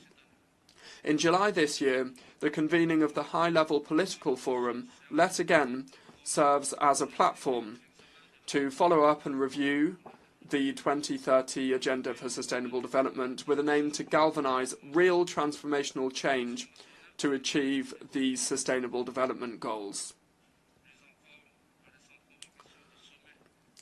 More so, the recent convening of the Summit for the Future aims to rally collective support to deliver faster and smarter on the 2030 Agenda, the Addis Ababa Action Agenda, and the Paris Agreement on climate change.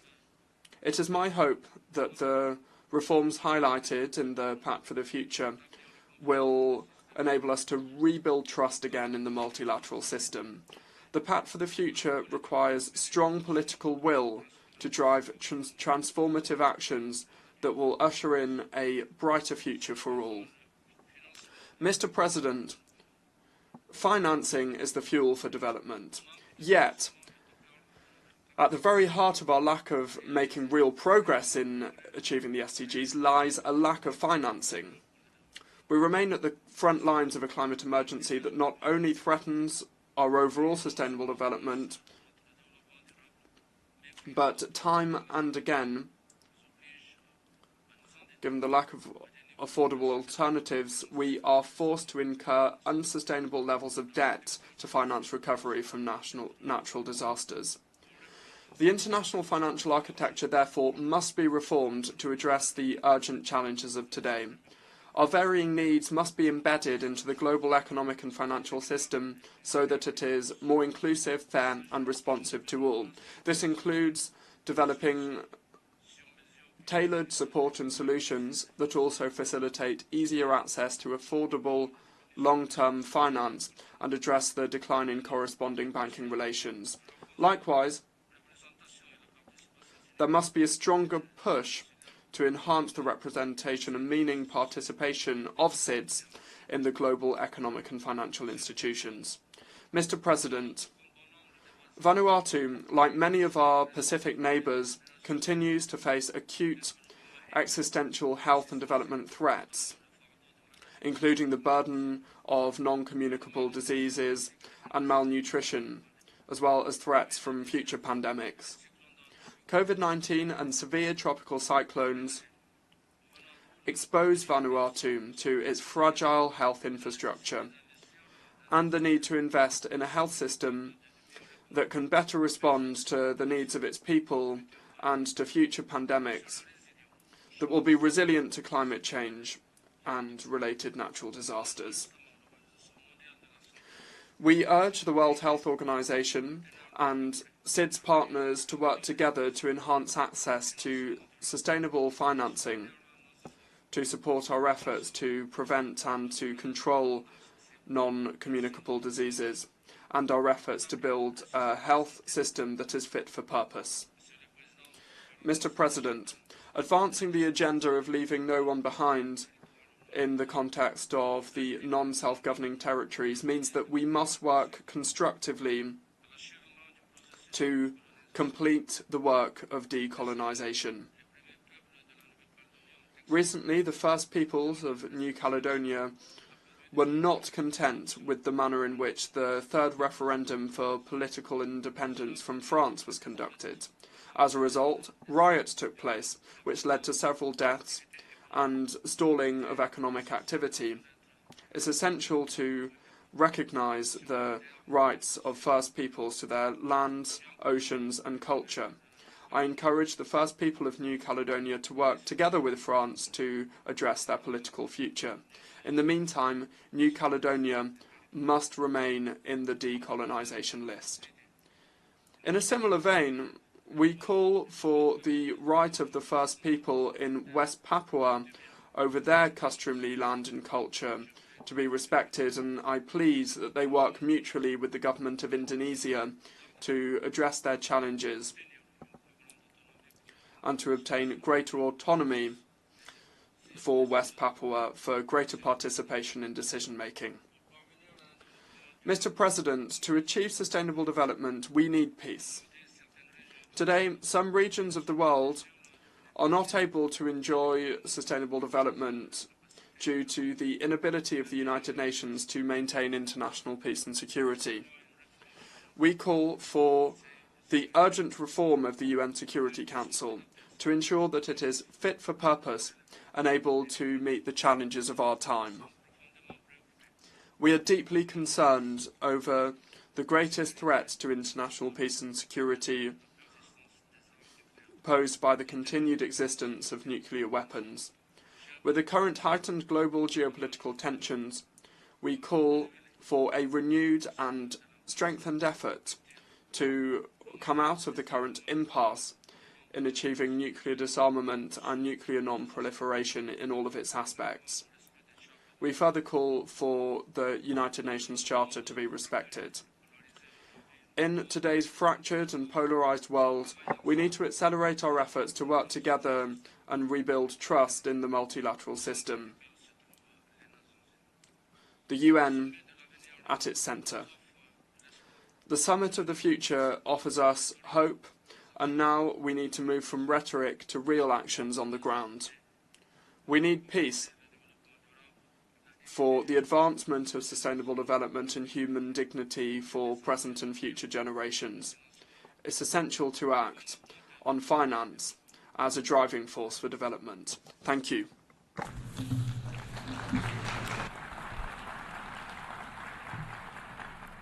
On behalf of the Assembly, I wish to thank the Prime Minister of the Republic of Vanuatu.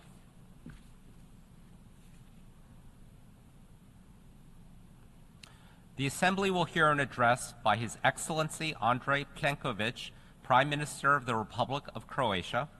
I request protocol to escort His Excellency and invite him to address the Assembly.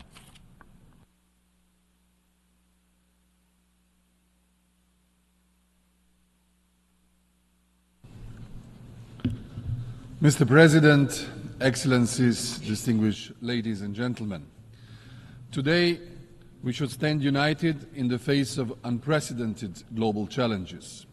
From the proliferation of conflicts and deteriorating geopolitical situation to climate crisis and food security, the world is at a critical juncture where every nation, regardless of its size, plays a vital role. Croatia's journey over the past 34 years has been a testament to resilience and determination. Emerging from a conflict and building a modern, progressive state, we have positioned ourselves as active contributors on the global stage. As we convene here, Croatia brings not just its experience, but a deep commitment to fostering peace, advancing sustainable development, and upholding human rights as fundamental values rooted in our history. We live in a world increasingly ablaze. As a country that has endured conflict and the painful process of post-war recovery, we understand firsthand the value of peace, security, and international solidarity. Our journey from a nation affected by aggression to a contributor to global peace efforts equips us with a unique perspective.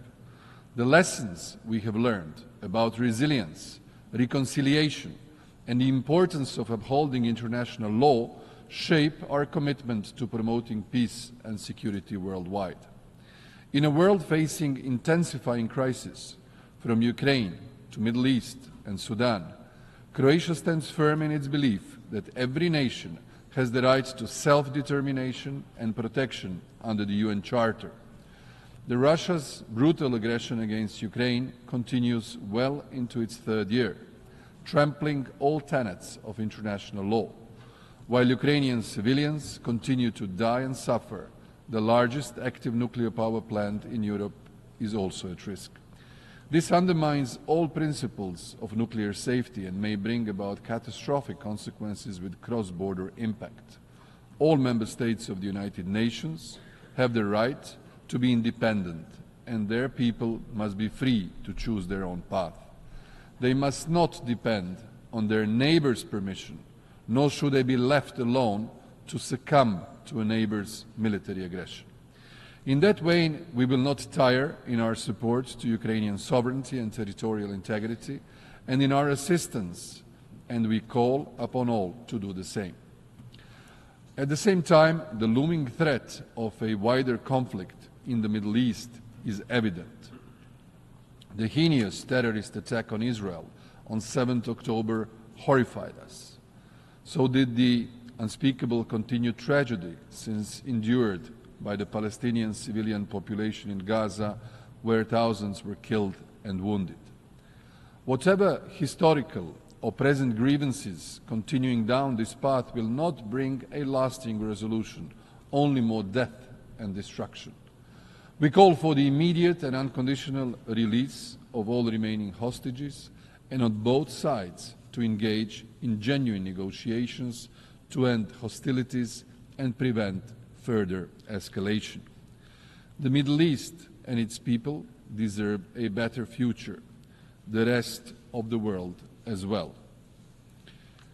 The wars in Ukraine and in the Middle East are overshadowing the immense humanitarian and civilian catastrophe unfolding in Sudan.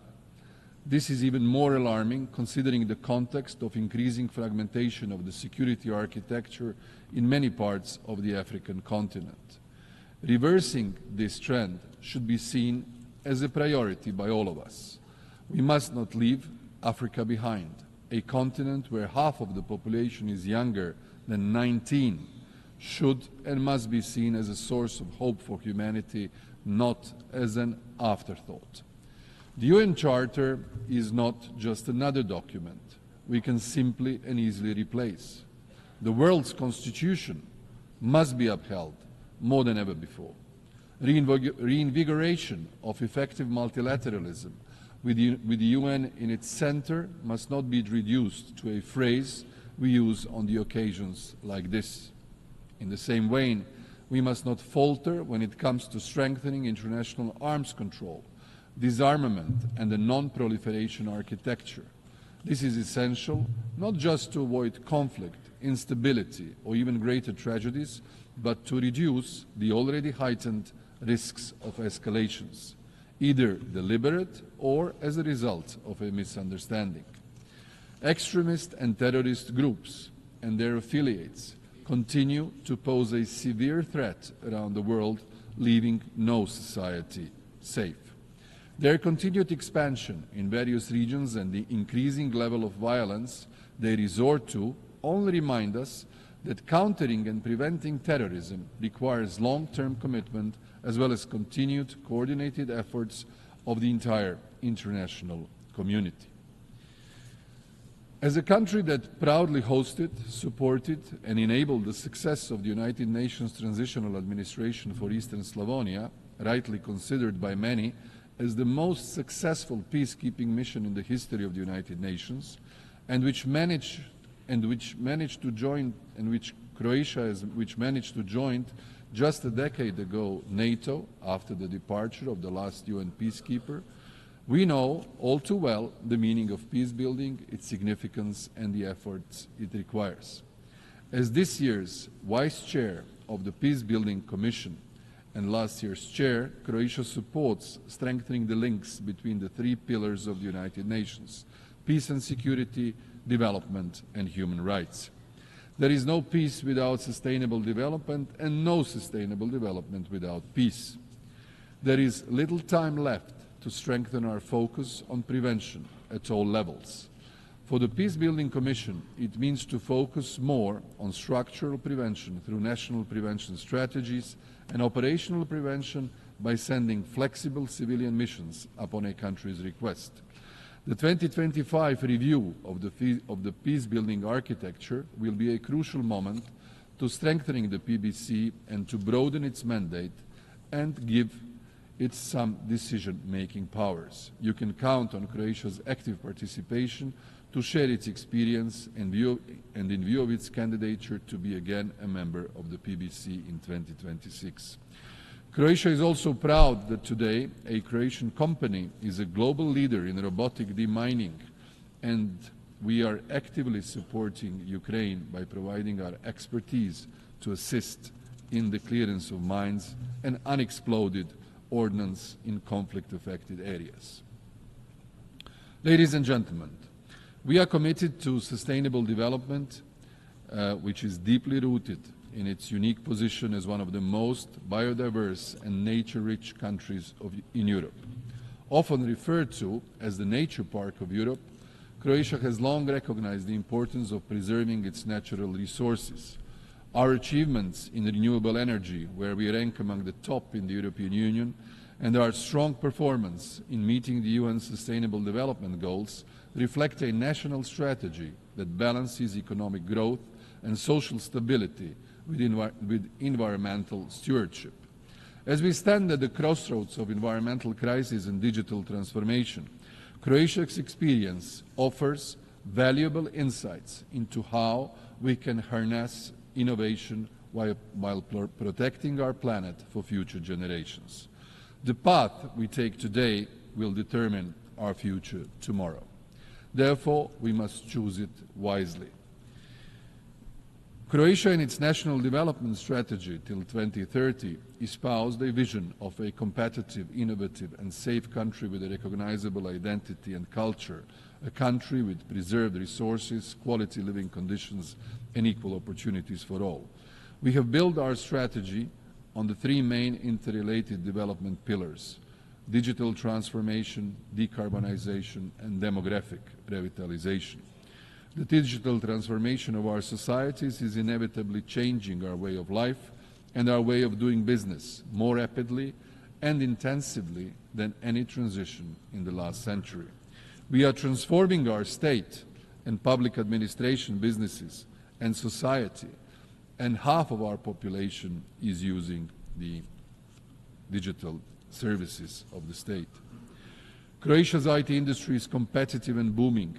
At the same time, while new and emerging technologies are unlocking great potential, they also come with risks. To manage these, we need effective, accountable, and inclusive institutions at all levels, as well as informed citizens. My government will continue with policies which promote this path. Humanity's greatest challenge of the 21st century is climate change, coupled with loss of biodiversity, reduction of food and natural resources, increase in the number of droughts, fires, and floods, as well as the acceleration of the sea level rise. Croatia is located in the Mediterranean, one of the world's regions expected to be hit hardest by climate change. It is not by accident that Croatia got a portfolio for the Mediterranean in the new European Commission. This summer, we saw record-breaking heat waves, followed by torrential rains in our part of Europe only last week. The green transition is therefore pivotal for us all. Promoting nature-based solutions is one of our main national tools for climate change and adaptation and migration. For this reason, we need to strengthen the multilateral system of dealing with climate, biodiversity, and sustainable development.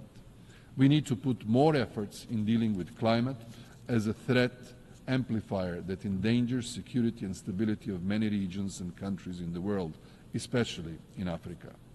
We spare no effort to integrate the 2030 Agenda and the Sustainable Development Goals in our national policies and initiatives and strategies and into the reinforced and reformed global governing structure. We are proud that our reforms and investments have earned Croatia a high 8th place among 193 UN member states, according to the 2024 Sustainable Development Report. Finally, for Croatia, all these measures culminate also in a demographic revitalization as another key national structural priority. We consider it an indispensable element of our resilience, competitiveness, and a prerequisite for a successful, sustainable growth. Ladies and gentlemen, our deep commitment to human rights stems from our own difficult experiences under totalitarian regimes and the horrors of the aggression during the Homeland War. The violations of fundamental rights that we endured as a nation have shaped our understanding of the importance of protecting human rights, dignity, justice, and equality. Croatia's journey from a war-torn country to a strong advocate for human rights in the international arena has given us a unique perspective on the necessity of upholding these principles. With this background, we remain steadfast in our dedication to promoting human rights, preventing atrocities, and providing humanitarian assistance to those in need, both at home and abroad. The 2030 Agenda sets out a vision for a sustainable development grounded in international human rights standards, promoting one of the main values of the UN Charter, to leave no one behind. Only through respect for human rights can we achieve a more peaceful, equal, and sustainable world. Croatia will continue to champion this cause. As a country still searching for 1,792 missing persons from the Homeland War, Croatia spares no efforts to end the anguish of uncertainty for their families. We shall never cease the search for them, and we shall never stop demanding answers from those who know their fate. We contribute by sharing our acquired expertise with interested countries and by advocating for the missing persons everywhere in the world, in our national capacity and as a committed member of the Global Alliance for the Missing. Croatia is today extending its support to Ukraine by offering its expertise in prosecuting war crimes and making its seasoned experts available to assist Ukraine in navigating the complex process of accountability and justice, drawing from its own experience in addressing the aftermath of war crimes committed during the Homeland War. Committed to eradicating domestic violence and violence against women, we have introduced femicide as a distinct criminal offense. Our goal is the elimination of gender discrimination and creation of conditions for real equality of women and men in society, at home as well as abroad and in the multilateral system. This is why Croatia promotes women, peace and security at the global level, as we know the disproportionate effect of conflict on women, but we have also seen how women, when participating in all peacebuilding and sustaining peace process, are agents of change and harbingers of peace. Croatia also advocates a comprehensive approach to issues affecting persons with disabilities. This includes mainstreaming disability in all fields of human rights. With this in mind, in the UN, we will be leading an effort by a cross-regional group of countries to proclaim the International Day of Deaf Blindness.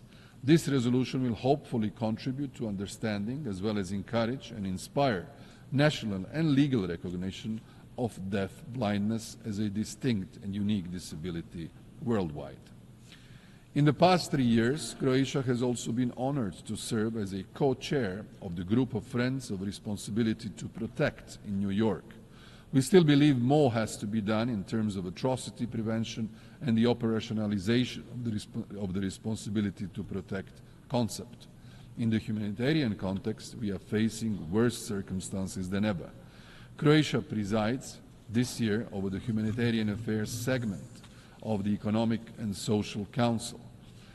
Against the challenging backdrop of unresolved conflicts and eruption and escalation of new ones, climate-related disasters, disease outbreaks, economic shocks and famine for millions of people. Focusing the discussion on the consequences of the erosion of respect for international humanitarian law, clear and strong calls were heard across the board for upholding international humanitarian law, ending impunity, bolstering women's leadership, addressing climate emergency, and for ethical and responsible use of new technologies. Ladies and gentlemen, as one of equal successor states of former Yugoslavia, Croatia is among the founders of the United Nations. Following the dissolution of former Yugoslavia in the midst of defending itself from aggression and invasion, 32 years ago, Croatia reconfirmed its commitment to the UN Charter, this time as a free, sovereign and independent member state of the United Nations. Ours is a journey of liberty and democracy, a pursuit of peace and prosperity, of vigilant defense of human rights and dignity, while honoring the values and principles of multilateralism and international cooperation that UN embodies. Our experience as a small but resilient nation with a deep understanding of peace, security and development underscores the importance of reforming and revitalizing the UN to ensure it remains fit to address the global challenges of today and tomorrow. The Pact for the